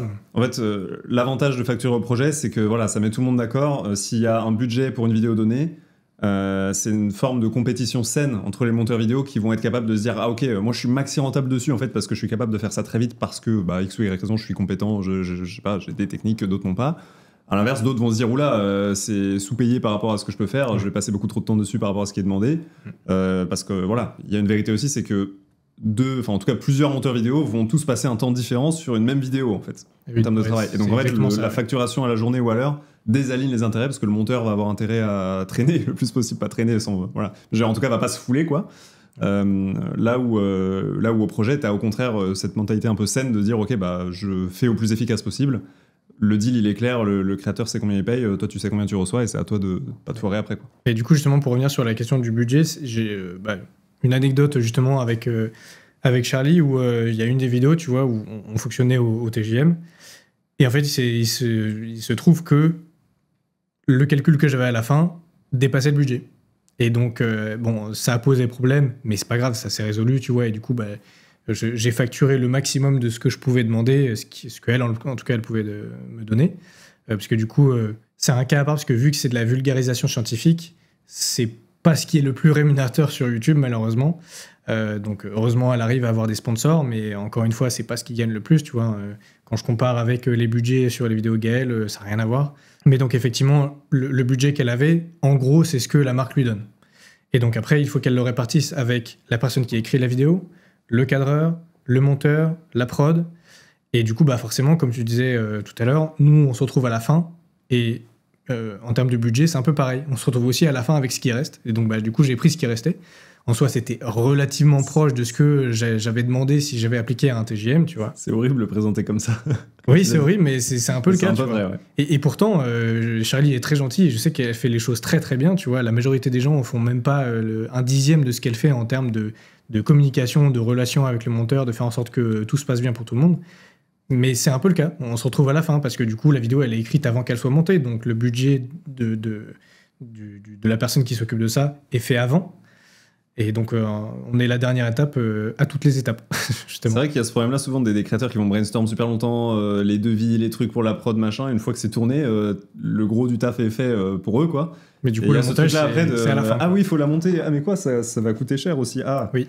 Voilà. Donc pas tous évidemment, voilà, les gros particulièrement sont quand même assez pro de ce point de vue-là, mais en tout cas ceux qui sont en montée, etc., c'est souvent une problématique qui est rencontrée, quoi. Donc intéressant. On va revenir très bientôt de toute façon sur les conseils, on va dire, que tu peux donner aux monteurs vidéo qui souhaitent soit se lancer, soit développer un peu leur carrière pour ceux qui débutent. Mais dans le fait de monter, on va dire, pour d'autres, est-ce qu'il y a, selon toi, différents styles de monteurs? Est-ce qu'il y a un peu des types de monteurs vidéo et comment tu définirais le tien? Je sais pas. En fait, je reviens à ce que je disais avant. Tu vois, pour moi, un bon monteur, c'est quelqu'un qui sait tout faire. Donc, si tu sais tout faire, tu aimes tout faire. Moi, je pourrais tout faire. Ça veut pas dire que j'aime tout faire, mais si tu me proposes, tu vois, de temps en temps de faire une vidéo ultra corporate, bah, je dis oui. Après, tu me proposes un truc, un best-of gaming très niche, bah, je dis oui. Est-ce que c'est parce que moi, ma personnalité fait que j'aime tout? Peut-être. Il y a très certainement plein d'autres monteurs qui vont te dire bah non, moi j'ai pas envie de monter telle typologie de contenu. Je sais pas. Moi en tout cas, je pense que il faut savoir tout faire. Pas forcément tout faire de manière excellente, tu vois, mais il faut être capable de faire une vidéo storytelling, tout comme il faut savoir faire une vidéo best-of, tout comme il faut savoir faire un fit and fun classique. C'est ça qui fait que tu vas pouvoir avoir des clients, tu vois, finalement. Si tu sais faire vraiment qu'une typologie de montage, bah, du coup, tu réduis ton champ des possibles. Soit tu deviens le boss dans cette niche-là et tous les créateurs de la niche veulent bosser avec toi, soit effectivement c'est plus restrictif qu'autre chose. Mais même moi, en tout cas, ça rejoint ce que je disais tout à l'heure sur l'aspect stimulant, tu vois, de pourquoi est-ce que je suis avec Jill et Gaël et Charlie. C'est que je touche quand même à beaucoup de contenus différents. Oui, ok, je fais beaucoup de vlogs et c'est tout le temps la même chose, certes, mais il y a aussi plein d'autres contenus à côté qui sont très très différents du vlog, tu vois, et donc ça me permet de toucher à tout. Et c'est ce qui fait que je suis content d'être monteur, tu vois. Si je faisais tout le temps le même type de vidéo, j'aurais envie de m'arracher les cheveux, quoi. Enfin, ça me fait penser, parce que du coup, c'est plus le cas là maintenant. Mais il y a encore quelques mois, du coup, je faisais aussi les vidéos sur la chaîne secondaire de Jill, qui du coup fait des vidéos un peu plus storytelling, justement, sur des choses paranormales, sur des histoires, voilà, ça peut être un peu tout et n'importe quoi. Et ça, du coup, pareil, c'était vraiment très stimulant à faire parce que c'est encore une fois une autre typologie de montage. C'est du storytelling face cam. Et donc, vu que c'est du face cam, pour garder l'attention du viewer, il faut arriver à illustrer un maximum. Et ça passe. Alors, au début, on faisait pas mal ça, mais en ce moment, c'est de moins en moins. Au début, on illustrait avec des images en IA. On parlera peut-être de l'aspect IA tout à l'heure, je pense. Mais du coup, on utilisait pas mal l'IA générative pour illustrer du coup ce qu'elle racontait. De plus en plus en ce moment, c'est des vraies images parce qu'elle peut parler de faits divers, de vrais faits divers, tout comme d'histoires inventées ou quoi. Mais en tout cas, en ce moment, on essaie d'illustrer le maximum avec des vraies images. Mais donc voilà, ça du coup, c'est encore un autre exemple, tu vois, de montage qui était stimulant à faire. Je dis était parce que du coup, je ne les fais plus maintenant parce qu'avec l'augmentation du volume de vlog, je peux plus m'en occuper. Mais du coup, c'est un pote monteur qui s'en occupe. Mais du coup, voilà, encore une typologie de montage qui fait que c'est en ça que je trouve le métier de monteur cool, c'est que tu touches un peu à tout, quoi, en termes de contenu. Il y a beaucoup de diversité, ouais. Comment tu trouves qu'on est en France en termes de montage vidéo sur YouTube comparé aux États-Unis, par exemple, avec MrBeast qui commence à déteindre un peu Bonne question. Je pense que l'éternel soft power des US, il est partout. Il est aussi dans le montage des vidéos qu'on fait sur YouTube, évidemment. Comme tu dis, ça déteint. J'avais regardé il n'y a pas très longtemps une vidéo, c'est une des dernières vidéos d'Inoxtag, que j'ai pas tout regardé, j'ai survolé vite fait. Parce que j'avais vu justement sur Twitter, sur X, pardon, des gens qui se plaignaient du montage. Et c'est assez rare en vrai que des gens se plaignent du montage. En fait, le montage, soit il n'est pas remarqué, soit il est félicité. Il est rarement, en tout cas c'est rarement quelque chose, tu vois, sur lequel les gens vont vraiment dire « Ah, c'était vraiment nul, horrible le montage et tout ». Il faut vraiment se foirer, pour que ce soit le cas. Il faut vraiment se foirer. Ou alors peut-être, vite fait dans les commentaires YouTube, mais que ça aille sur d'autres réseaux, c'est que vraiment, c'était pas fou. Donc du coup, je suis allé voir par curiosité, et j'ai vraiment ressenti, tu vois, ce montage MrBeast. Donc on met de tout le temps, partout. Après, il y a d'autres problèmes aussi qui sont liés au tournage, je pense, et qui sont pas tant liés au montage que ça. Moi, j'ai vu que c'était le cadrage, le tournage s'était fait tailler avec le cadre qui était souvent. J'ai pas vu la vidéo, mais. En fait, c'est une vidéo un peu POV, tu vois, où du coup, c'est Inox qui filme lui-même, et forcément. Il disait que c'était filmé le sol et tout. Il est pas cadreur, donc forcément, il va filmer des choses qui sont un peu pas intéressantes, ou alors ça va être trop de mouvements, donc c'est pas agréable à regarder. Mais du coup, là, c'est à la fois un problème de tournage et de montage, parce que le monteur, il choisit ce qu'on regarde. Mais des fois, t'as pas le choix aussi de ce que tu montres. Si tu dois montrer un passage et que l'image est mal faite, t'as pas le choix. Donc, c'est un mélange des deux. Et du coup, effectivement, Ta question à la base, c'était sur l'influence du montage. Est-ce que tu trouves qu'on doit jalouser les US pour le montage ou Non. est-ce qu'on est bien avec nos codes en France? Parce que je trouve qu'on a quand même un... Je suis pas énormément consommateur des montages US, enfin en tout cas des vidéos US, tu vois, je regarde, je pense, une fois à l'année un montage MrBeast, tu vois. Donc je suis pas le meilleur pour en parler, je pense, mais en tout cas je pense qu'on n'a rien à envier à qui que ce soit. Enfin, les montages du YouTube français sont très bien, voilà. Il y a des très très bons monteurs dans la commu, bien meilleurs que moi bien sûr. On n'a pas à avoir honte quoi du YouTube Non. français par rapport aux petits commentaires perso que je te partage comme ça, mais MrBeast, je trouve que c'est intéressant maintenant de regarder, notamment pour la partie montage, parce qu'il a vraiment ralenti le rythme par rapport à son... Enfin, à l'époque où c'était le cliché et c'était vraiment n'importe quoi. Mais donc certes, ça bombarde toujours aujourd'hui, mais c'est plus au niveau du script. On va dire que on voit que c'est millimétré et qu'il n'y a pas la moindre seconde de perdu. Mais au montage, je trouve ça beaucoup plus digeste qu'avant. Et on voit qu'ils travaillent beaucoup plus sur la qualité, tu vois, des animations. Ils vont moduler beaucoup plus les maps en 3D. Enfin bref, c'est... Ouais, j'avais vu des extraits comme ça. Ça se regarde beaucoup mieux, je trouve, aussi, visuellement, tu vois. Ouais, ça te coupe moins la tête qu'avant. Ouais. Je suis pas trop consommateur, mais effectivement, j'ai vu passer quelques trucs, tu vois, des extraits. Je crois que je suis un gars, je sais plus comment il s'appelle, mais qui fait partie de la team de MrBeast et qui est pas monteur, mais qui est VFX artiste. Donc c'est vraiment un gars qui ne fait que des effets spéciaux, du coup. On dit pas effets spéciaux, mais je vulgarise. Et c'est super intéressant parce que lui, des fois, il met, tu vois, des avant-après, il montre un petit peu comment ils font et c'est incroyable, j'adore regarder ça. Et ça, effectivement, c'est fou. Je trouve ça incroyable de voir à quel point sur YouTube, ils ont amené des choses qui étaient vraiment réservées au cinéma, tu vois. En dehors du cinéma, t'avais jamais des trucs comme ça. Maintenant, un petit peu à la télé, tu commences à avoir des trucs, un petit peu d'effets spéciaux. Mais là, sur YouTube, il y en a de plus en plus. En tout cas, YouTube US, il n'y en a pas énormément YouTube FR, forcément, parce que ça coûte des masses. Mais ouais, c'est très intéressant de voir ça. Et je regarderai, je pense, un petit peu, parce que si tu me dis que ça a changé, ça peut être intéressant de regarder ça. Bah, je sais que moi, MrBeast, je regarde un peu pour la partie veille aussi, quand même, de rester au courant. Et je trouve que je prends plus de plaisir à les regarder maintenant qu'avant où c'était un peu une souffrance d'un point de vue même montage et tout, ça bombardait trop. Là je suis juste en mode franchement GG, tu vois. J'avoue que moi, ce avec quoi j'ai du mal, c'est le montage, oui, mais c'est aussi, tu vois, c'est vraiment l'acting américain, il gueule à chaque fois. Et... Bon, ça change pas. Ça change pas. C'est les Américains, c'est la culture américaine, c'est comme ça. Moi, c'est pas ma cam. Mais je trouve que les vidéos, enfin, tu vois, on voit, même à son niveau, on voit qu'il y a un progrès, quoi. Je trouve que c'est assez stylé. Voilà, c'était la petite parenthèse. Je voudrais qu'on parle d'IA, du coup, t'en parlais juste avant. Mais c'est quoi ton avis sur les IA pour les monteurs? On entend souvent que les IA vont remplacer les monteurs vidéo, etc., que ce métier-là va se faire remplacer comme beaucoup d'autres et tout. Est-ce que tu y crois ou pas et pourquoi? Ça, c'est un gros sujet. Et je suis content d'en parler parce que j'ai pas l'occasion d'en parler autre qu'avec mes potes monteurs, tu vois. Et mon avis là-dessus, c'est que c'est un avis nuancé, parce que j'aime bien ne jamais être soit l'un soit l'autre. Je préfère quand c'est nuancé. Mais c'est que pour moi, c'est un outil. Je le vois comme un outil. Et donc, c'est un outil il faut s'intéresser à cet outil-là. Il faut apprendre à l'utiliser. Pas forcément le maîtriser, mais c'est un outil qui est utile. Moi, je m'en suis beaucoup servi sur l'IA générative. Alors, du coup, pour moi, il y a deux choses. Tu vois, il y a l'IA générative d'un côté et il y a l'IA dans les outils qu'on va utiliser pour monter. Et pour moi, c'est deux choses différentes parce que l'IA générative, c'est aucunement une menace pour les monteurs. Voilà, c'est très certainement une menace pour d'autres métiers type illustrateur, etc. Et ça, je ne suis pas qualifié pour en parler, donc j'en parlerai pas. Mais du coup, moi, je m'en suis servi là-dessus parce qu'on n'avait pas de moyens Enfin, en tout cas, il n'y avait pas les moyens, tu vois, sur les vidéos de Jill de prendre un illustrateur pour faire la quantité d'images dont on avait besoin. Donc du coup, c'est quoi? T'es en mode full mid-journée et t'envoies et voilà. Okay. Voilà, c'est littéralement mid-journée. Pour dire les termes, voilà. Et on utilise, je sais pas, il y a facile 100 images par vidéo, avec une vidéo qui dure entre 15 et 20 minutes, tu vois. Mais donc voilà, d'un côté l'IA générative, de l'autre l'IA dans les outils qu'on va utiliser. Ça, c'est plus particulier parce que effectivement, je pense pas que ce soit une menace pour les monteurs.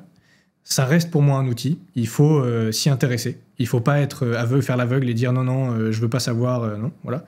Il faut pas non plus se hyper en se disant waouh, incroyable, waouh, j'aurais plus besoin de faire ci, faire ça, machin. Le métier de monteur, il va toujours exister pour un bon moment, en tout cas, je pense. Sans rentrer dans des problèmes plus globaux, mais peut-être que le métier de monteur va disparaître un jour parce qu'on n'est pas un métier essentiel à la société, tu vois, évidemment. Mais je pense pas qu'il disparaisse à cause de l'IA, en tout cas. Pour moi, l'IA va être un outil, ça va nous aider peut-être à réduire certaines choses qu'on fait dans notre travail, typiquement le dérush, tu vois. Moi, j'aimerais beaucoup qu'il y ait une IA qui fonctionne très bien et qui puisse me faire un dérush. Le fait est que ça n'est pas le cas à l'heure actuelle, malgré tous les problèmes qui ont été faits, ça n'est pas le cas. Il y a plein d'outils qui existent, oui, mais ils sont très, très, très, très loin d'être parfaits. Ça va être un accélérateur sur des tâches un peu répétitives, genre le dérush ou le sous-titrage, voilà. Le recadrage aussi. Tu vois, il y a une fonction qui est intégrée à Premiere. Alors, c'est pas de l'IA, je sais pas comment fonctionne exactement. Pour moi, c'est plus un algorithme qu'une IA, mais ça ressemble à une espèce d'automatisation de choses qu'on faisait avant.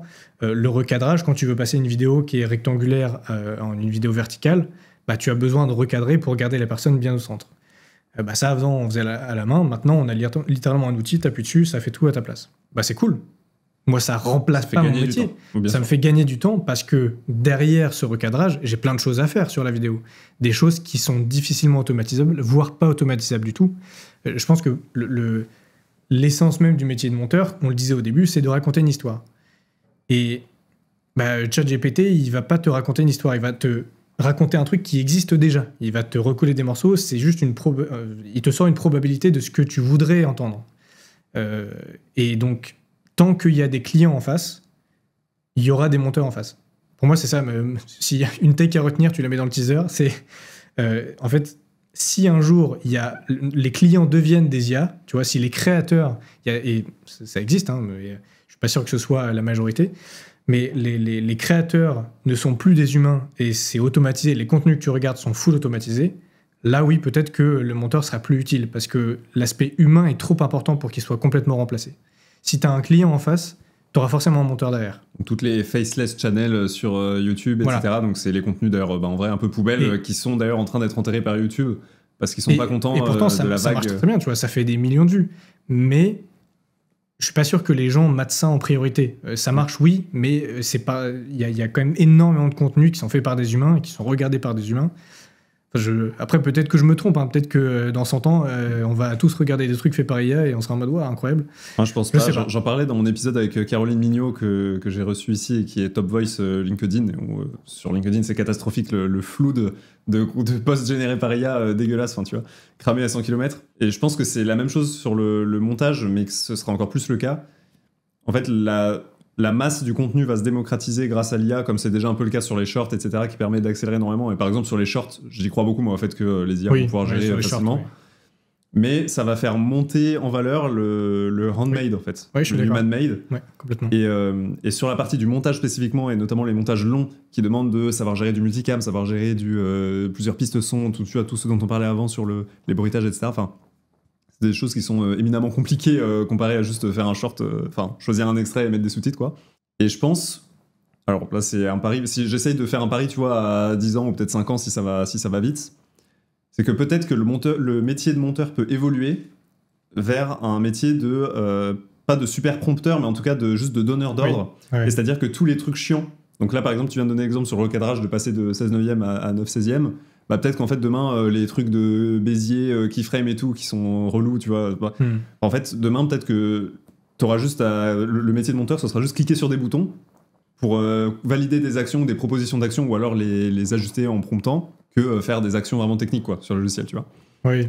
Donc peut-être que c'est vraiment très futuriste, mais en tout cas je me dis c'est pas impossible. Je pense que t'as raison sur ce point-là. On va plus devenir chef d'orchestre que vraiment technicien, tu vois, de base. Mais je pense qu'en fait, si tu regardes en arrière, c'est déjà le cas. Enfin, cette évolution, elle a toujours eu lieu. C'est-à-dire que avant, les monteurs, ils découpaient de la pellicule, tu vois.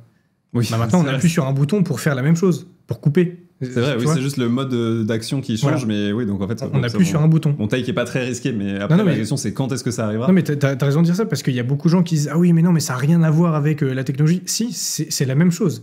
Rédiger un prompteur, pour moi, c'est la même évolution que de passer de quelqu'un qui découpe une pellicule à appuyer sur un bouton. C'est l'interface qui change, mais le résultat est le même. Le résultat est le même. Tu dis à la machine de couper. Elle va pas le faire elle-même. Entre appuyer sur S et confirmer...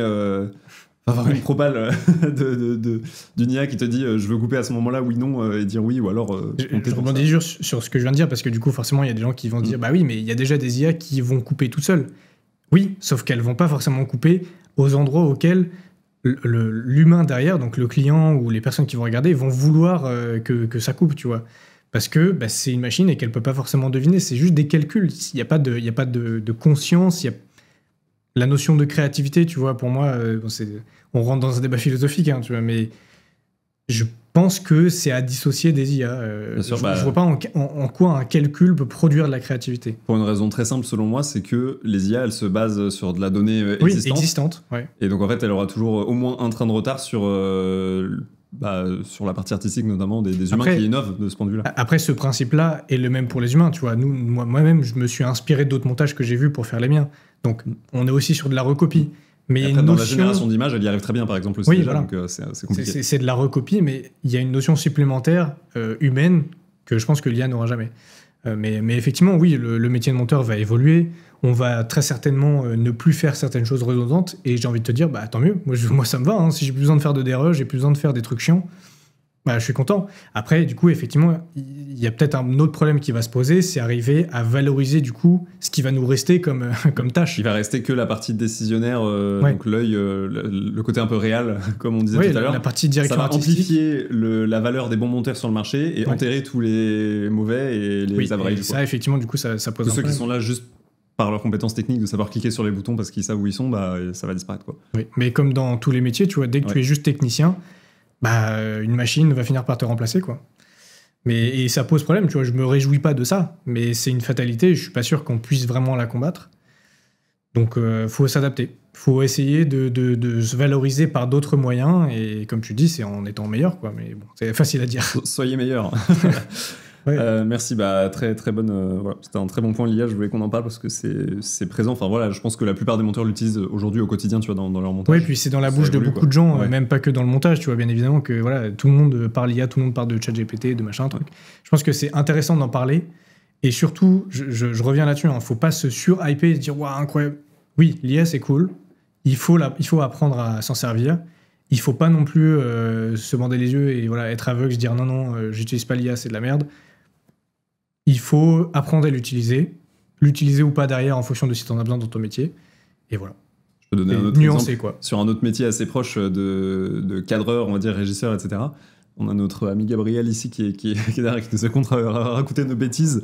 Mais en fait, il y a des boîtes comme celle de Micon, la One Click Studio, qui automatise les changements de cam. Ouais. Voilà, les changements de cam et en fait, une régie quoi, live par IA. Mais tout à l'heure, sur une autre émission qu'on tournait, il y a eu un problème sur l'enregistrement. Et je suis pas sûr que si c'était une IA qui pilotait le truc, on aurait été au courant. Je pense qu'on aurait déroulé toute l'émission. Ouais. Et au lieu de perdre 20 minutes de rush, on en aurait perdu, 2 heures, quoi. Donc voilà, bref, il y a aussi une dimension sociale et beaucoup d'aspects auxquels on pense pas qu'ils peuvent juste pas être réglés par une machine. Je reviens juste sur ce que tu disais, parce que j'avais oublié de parler de ça, mais effectivement, l'aspect changement de caméra, c'est aussi un gros point dans ce qui est automatisable pour les monteurs. Il y a déjà plein d'outils qui font ça, tu vois, qui le font déjà. Et c'est très bien. Encore une fois, tu vois, oui, ça marche, oui, c'est très bien. Je nie pas le fait que ça fonctionne. Mais est-ce que c'est ce qu'on souhaite ? Ça, c'est une autre question. Parce que moi, quand je vais faire des changements de caméra, quand je vais regarder, tu vois, imaginons, je monte ce podcast, j'ai toutes les caméras à gérer, et j'ai mon écran sur lequel je vois toutes les caméras, et du coup, je peux choisir, je fais un choix, non pas en fonction de juste, la personne parle, je la montre à l'image. Parce que c'est ce que l'IA va faire, tu vois. Parce qu'elle n'a pas trop d'autres manières de changer les caméras, ou alors c'est soit random, soit en fonction de la personne qui parle. Or, il y a d'autres choses plus intéressantes qui peuvent être faites, tu vois, des fois des réactions à montrer. Moi, des fois, ça m'arrivait, tu vois, souvent dans les vidéos de Silent Hill, quand elle a une invitée, on avait 2 caméras, c'est très intéressant, des fois, de montrer les réactions. Ça, pour une IA, c'est très compliqué à comprendre, tu vois. Mais ça pourrait être réglé, quoi. Je veux dire, si on se projette dans le futur, ça, c'est des choses qui peuvent être détectées. Ça peut, mais je pense que ça va prendre beaucoup plus de temps que ce que les gens pensent. Ça va s'améliorer, bien sûr, mais ce sera jamais parfait. Et du coup, vu que moi, j'estime, enfin, en tout cas, j'essaie de faire les montages les plus parfaits possibles, je me sens pas menacé par les IA, tu vois. Intéressant. Ça va te booster, quoi, comme les développeurs. Oui, voilà. Oui. Ok, merci beaucoup. Si on parle un peu maintenant sur la partie de fin, justement, de l'émission, des conseils qu'on peut donner aux monteurs qui voudraient, j'allais dire, te ressembler. Qui ne voudrait pas te ressembler, mais je veux dire, en tout cas qui aspire, tu vois, à avoir une carrière pérenne, on va dire, en tant que monteur vidéo YouTube. Je peux te dire ça pour toi quand même aujourd'hui. Donc ça fait combien d'années là que tu vis de ça? Ça fait moins de 10 ans, mais ça fait 9 ans, je pense. Que j'en vis, non, peut-être moins. Que j'en vis vraiment, parce que bon, au début, voilà quoi. Mais que j'en vis, ça doit faire 6 ans, je pense. Voilà, donc c'est solide. Donc t'es quand même dans le... 7 ans, ouais. dans le peloton de tête, on va dire, des monteurs, tu vois, en France en tout cas, qui vivent vraiment de ça. Donc, à toi de choisir si ça vaut le coup d'approfondir ou pas, mais voilà, j'ai une petite liste de questions, tu vois, que pourraient se poser les monteurs qui nous écoutent. Mais quand on se lance, est-ce qu'il vaut mieux se lancer en freelance directement ou essayer de trouver un CDI, pas forcément avec des énormes créateurs, tu vois, comme ceux dont on parlait tout à l'heure, parce qu'aujourd'hui, même des chaînes à 1 million d'abonnés sont en capacité d'embaucher, tu vois. Donc, en termes de statut, est-ce que le statut de freelance est si enviable que ça ? Grosse question, parce que pour moi, c'est un choix. Je vais te donner mon point de vue, mais qui est vraiment très personnel. Pour moi, je pense que c'est vraiment un choix qui va varier selon chaque personne. Il n'y a pas de statut qui est meilleur que l'autre. Il y a des avantages et des inconvénients dans les deux, et c'est un choix à faire. Moi, je me plais bien dans cet aspect freelance, malgré tout ce qu'on a dit tout à l'heure sur la partie, voilà, je travaille tout le temps, pas de repos, etc. Mais je m'y plais bien parce que, si je devais retenir un truc, c'est que je gère tout de A à Z. Je gère mes clients et je suis le seul responsable. S'il y a une boulette qui est faite, s'il y a une connerie, si je fais n'importe quoi, ou si au contraire je fais les choses bien, bah, ça ne dépend que de moi. Il n'y a pas d'autres intermédiaires qui pourraient impacter mon travail. Et ça, j'aime beaucoup parce que du coup, j'ai la main mise sur tout. Donc, ce qu'on disait tout à l'heure de satisfaire son client, bah, du coup, ça ne dépend que de moi. Je n'ai pas de facteurs extérieurs qui vont pouvoir intervenir. Et ça, j'aime beaucoup. J'aime beaucoup cet aspect-là. Évidemment, l'aspect liberté des horaires, voilà, si je veux prendre des vacances, bah, je prends des vacances. L'inconvénient de ça, c'est qu'évidemment, bah, du coup, je ne suis pas rémunéré sur les jours où je ne travaille pas, donc bah, c'est une perte sèche d'argent. Et ça impacte évidemment sur le mental, c'est cet aspect culpabilité dont on parlait tout à l'heure. Moi, je l'ai toujours, hein, même après autant d'années de montage. Dès que je ne travaille pas, je culpabilise sans le vouloir. Donc voilà, c'est un travail à faire sur soi-même. Donc l'aspect liberté, le fait de choisir ses clients, c'est un peu tous les poncifs qu'on connaît de toutes les formations de monteurs, mais on va pas en parler ici. Mais c'est choisir ses clients, c'est choisir les projets sur lesquels on travaille. Cette liberté-là, elle est rare. Il y a très peu de métiers dans lesquels tu as cette liberté-là. Donc ça, c'est cool. C'est vraiment très, très cool. Est-ce que c'est vraiment vrai ? Parce que si la plupart des monteurs sont un peu dans une situation de précarité... Effectivement, tu fais bien de dire ça parce que c'est vrai que si tu es bon. Soyez meilleur. Point suivant. Non, mais c'est vrai. Si tu n'as pas les capacités de faire n'importe quel type de montage, tu n'auras pas n'importe quel type de client. C'est QFD. Après, je ne suis pas capable de faire absolument tout non plus, tu vois, évidemment. Il y a des monteurs bien meilleurs que moi qui sauront faire, eux, plus de choses ou des formats que moi, je ne pourrais pas faire. Mais globalement, j'ai la chance de pouvoir choisir mes clients, j'ai la chance de pouvoir choisir mes projets, j'ai la chance de pouvoir toucher un peu à tout. Et si à un moment, j'en ai marre de faire des vlogs, bah, je pourrais tout à fait arrêter et trouver d'autres clients. Mais bon, après, je suis très bien dans le confort de vie que j'ai là à l'heure actuelle avec mes clientes à l'heure actuelle. Donc, effectivement, tu as raison. C'est à nuancer parce que c'est pas le cas pour tout le monde. Mais donc, si vous souhaitez être libre et avoir tous ces avantages-là, effectivement, il faut savoir répondre à tous les besoins des clients possibles parce qu'il ne faut pas faire le difficile sur les projets que vous allez monter. Au début, moi, les projets que j'ai montés, je les ai pas choisis. J'ai monté ce qu'on me donnait à monter parce que j'étais content de pouvoir déjà, premièrement, les faire, gagner un peu d'argent dessus et voilà, commencer à me construire un portfolio. Ça permet de se faire la main et de progresser aussi. Faut pas, voilà. Comment tu t'organises, toi, en termes d'horaire, rythme de vie ? Est-ce que tu as testé des configs ? Tu sais, il y a la team de ceux qui travaillent la nuit. Ceux qui travaillent la journée, j'allais dire, la comparaison n'est pas ouf, mais je veux dire, en gros, c'est quoi tes routines ? T'en as un peu parlé tout à l'heure ? Moi, je suis un vieux papy maintenant. Ça y est, je suis retraité, gars. Je peux plus travailler la nuit. Pour la vidéo Charlie, donc il y a 1 mois et demi, j'ai fait une nuit blanche. Je m'en suis pas remis pendant 2 semaines. Genre, j'ai mis 2 semaines à rattraper cette nuit blanche. Je suis un vieux papy maintenant. Mais du coup, non, je suis plus du tout team nuit. Je l'étais avant. Alors, team nuit, c'est un grand mot, mais souvent, je travaillais jusqu'à 3, 4, 5 heures du mat, tu vois, et du coup, je me réveillais très tard. Je suis plus trop de cette team-là. Après, je me couche pas à 22 heures, on va pas se mentir. Je me couche plutôt entre 1 et 2 heures maximum, mais je vais très, très rarement au-delà de 2 heures. Donc, je suis plutôt team travailler un maximum la journée, mais je commence pas mes journées à 8 heures.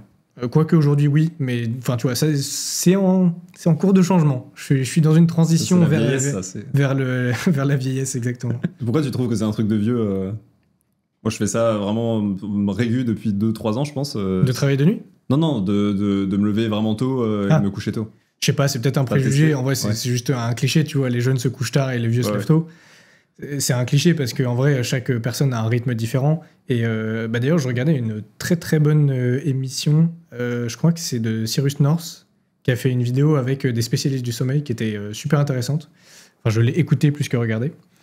Et du coup, il disait que chaque personne a un rythme particulier et on peut être un couche-tôt comme un couche-tard, tu vois, ça dépend vraiment des personnes. Elle remonte un peu cette vidéo, non? Je crois que je l'ai regardée, ou c'est récent? C'était il y a 2 mois, je pense, un truc comme ça. Je crois que je l'ai vu. Ok. Ouais, je dirais un truc comme ça. Et je me retrouve vachement là-dedans, dans ce qu'il disait, parce que je sens que ça me fatigue de me coucher trop tard et de travailler trop tard. Donc j'essaye de plus en plus de recadrer, tu vois, vers un rythme un peu plus classique de travail. Mais en même temps, je sens que, tu vois, je suis un couche-tard. J'ai trop du mal à me coucher à 22h, 23h. Voilà. Ça, c'est très dur. Si tu te lèves pas tôt, c'est dur de se coucher à 22h. Et du coup, quand tu te lèves à 10h, c'est dur de se coucher à 22. Par contre, si tu te lèves à 5h30, t'inquiète que 22, t'es... Oui, mais jamais de ma vie, je me laisse à 5h30. J'exagère, mais je veux dire... moi, j'ai tenté l'extrême, où je me lève à 5h30. Ouais. J'ai pas réussi à le tenir sur le long terme, j'ai réussi quelques mois, mais bon, bah voilà, t'es à 21h30, t'as envie d'aller dormir, tu vois. Du coup, pour l'anecdote, de temps en temps, je me lève à 5h30, parce que je dois accompagner ma copine à la gare, et donc, du coup, je me lève à 5h30 par défaut, parce que c'est pas un choix. Et du coup, soit je me rendors, soit je travaille directement. Est-ce que quand tu travailles directement, tu sens une big différence? Oui, ouais, je sens une différence de fou. Je suis vraiment 1000 fois plus productif. T'es sous stéroïdes le matin. Sauf qu'après, je suis explosé. Le soir, je suis explosé, mais comme dans mon rythme interne, je sens que, tu vois, j'ai pas envie de me coucher, et pourtant je suis explosé. Du coup, c'est ultra contre-productif le lendemain, tu vois, sur la semaine qui suit, je vais être explosé parce que j'aurai pas ma quantité de sommeil nécessaire, quoi. Moi, je trouve que c'est très dur quand t'es tout seul. Je trouve que c'est possible. Je pense, moi, que tout le monde, enfin pas tout le monde, mais la grande majorité des gens ont leur pic de productivité, on va dire, et d'idées, de créativité, de tout ça, tu vois, le matin, genre le 6h midi, tu vois, il est quand même magique. Après, le soir, t'es explosé, mais donc quand t'es tout seul, c'est pas grave, parce que t'es cuit, tu te couches à 22h30 au pire, tu vois, je sais pas, t'es un papy, quoi. Mais dès que t'as une copine, un copain, ou pire, des colocs, des potes, machin, et que tu veux sortir, c'est impossible à tenir. Du coup, tu travailles de chez toi, on est d'accord? Oui. Est-ce que t'as une certaine solitude qui se dégage de ton métier de monteur ou pas? Alors, je suis solitaire, mais je suis vraiment quelqu'un de très très solitaire. Moi, ça me va. Même d'ailleurs, en termes perso, c'est des discussions que j'ai avec la personne qui partage ma vie. Je suis quelqu'un de solitaire, j'ai besoin d'avoir mes moments tout seul. Donc, sur cet aspect-là, j'ai absolument aucun souci. Mais évidemment que parfois, des fois, oui, j'aimerais bien aller à un endroit pour pouvoir être, je sais pas, dans un espace de coworking avec d'autres gens, discuter, etc. Mais c'est, je pense, très très rare par rapport au commun des mortels. Mais après, je suis en contact très régulier, tu vois, avec des potes monteurs. On parle quasi tous les jours. Donc, ça compense un petit peu aussi cet aspect solitude. Donc, je pense que pour beaucoup de gens, ils vont ressentir ça. Si vous n'êtes pas quelqu'un de solitaire et que vous êtes monteur vidéo, que vous allez travailler de chez vous, oui, attendez-vous à ressentir cette solitude. Mais c'est très facilement comblable par sortir voir des amis, faire des activités, etc. Je pense que c'est pas non plus un énorme problème. Mais peut-être que je suis biaisé parce que moi, je suis quelqu'un de très solitaire. Ça a déjà été un sujet d'embrouille dans ton couple, le travail? Oui. Le travail oui, évidemment que oui, mais de moins en moins. Parce que je pense que c'était un sujet au début parce que la personne avait pas encore l'habitude de ce métier-là, comprenait pas ce métier-là parce que la plupart des gens sont habitués à 8h, 17h et ça y est, t'as fait ta journée. Donc oui, le fait que ça dépasse sur la vie et le temps perso, ça c'est compliqué à gérer au sein du couple. Mais c'est plus un sujet à l'heure actuelle. On a réussi à trouver des solutions, faire en sorte que tout le monde se sente bien. Mais oui, c'est un sujet, ouais. Si c'est de mieux en mieux, c'est le principal. Ok, voilà, c'est le principal. Sujet qui a rien à voir, mais on entend beaucoup parler, tu sais, de personal branding, etc. Pour trouver des clients, notamment en tant que monteur ou même dans les autres métiers, en tout cas de se mettre en avant sur les réseaux. Toi, c'est quelque chose que tu fais pas trop, en tout cas, très peu. Du tout. Je peux dire pas du tout. Ouais. Mais t'as déjà fait 3 tweets, je pense, dans ta vie. J'ai mis 2 posts Insta. Voilà. Sur 9 ans, c'est assez peu. C'est vrai que le dernier post Insta, le dernier post Insta, c'est The Event. Voilà. Non, j'en ai posté un autre. Attention, un petit carrousel sur le Pétanque Explorer, mais qui date d'il y a 1 an. Ouais, ça doit être l'année dernière. Donc il y a au mieux un post annuel, mais donc voilà, j'ai en gros tout ça pour dire que t'es la preuve en tout cas qu'on peut bien vivre du coup du montage vidéo sans spammer X, LinkedIn, etc. avec des projets, bref, passer du temps à créer du contenu. Toi, t'en penses quoi et tu recommandes quoi en fait aux monteurs qui nous écoutent? Je pense que c'est un bon exemple aussi pour ceux qui se sentent pas à l'aise de le faire. Alors faites-le. Faites-le parce que je pense que c'est vraiment très très important si vous débutez. Si vous débutez pas, de toute façon vous n'avez pas besoin de ce conseil-là, donc voilà. Mais si vous débutez, c'est très important parce que c'est dur en fait. Je pense qu'on est arrivé à l'heure actuelle, c'est difficile d'avoir des clients parce que le marché est un peu saturé, je trouve. Il y a beaucoup de monteurs sur le marché, pas assez qui sont vraiment bons. Donc il y a aussi ce moyen-là pour se démarquer, mais une des manières de se démarquer, ça va être le personal branding, effectivement. Je suis pas du tout le meilleur pour en parler parce que moi, je suis une quiche là-dedans et c'est pas du tout mon truc. J'ai pas du tout envie de faire ça. Pour moi, c'est pas comme ça que je vais réussir à me démarquer, je pense. Mais effectivement, si c'est quelque chose qui vous dérange pas de le faire, faites-le. Je pense que vous perdez rien à le faire.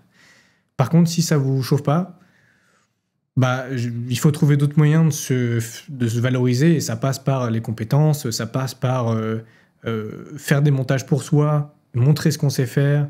Ça, c'est un peu des trucs bateaux, hein, mais je pense qu'il n'y a pas 36 solutions.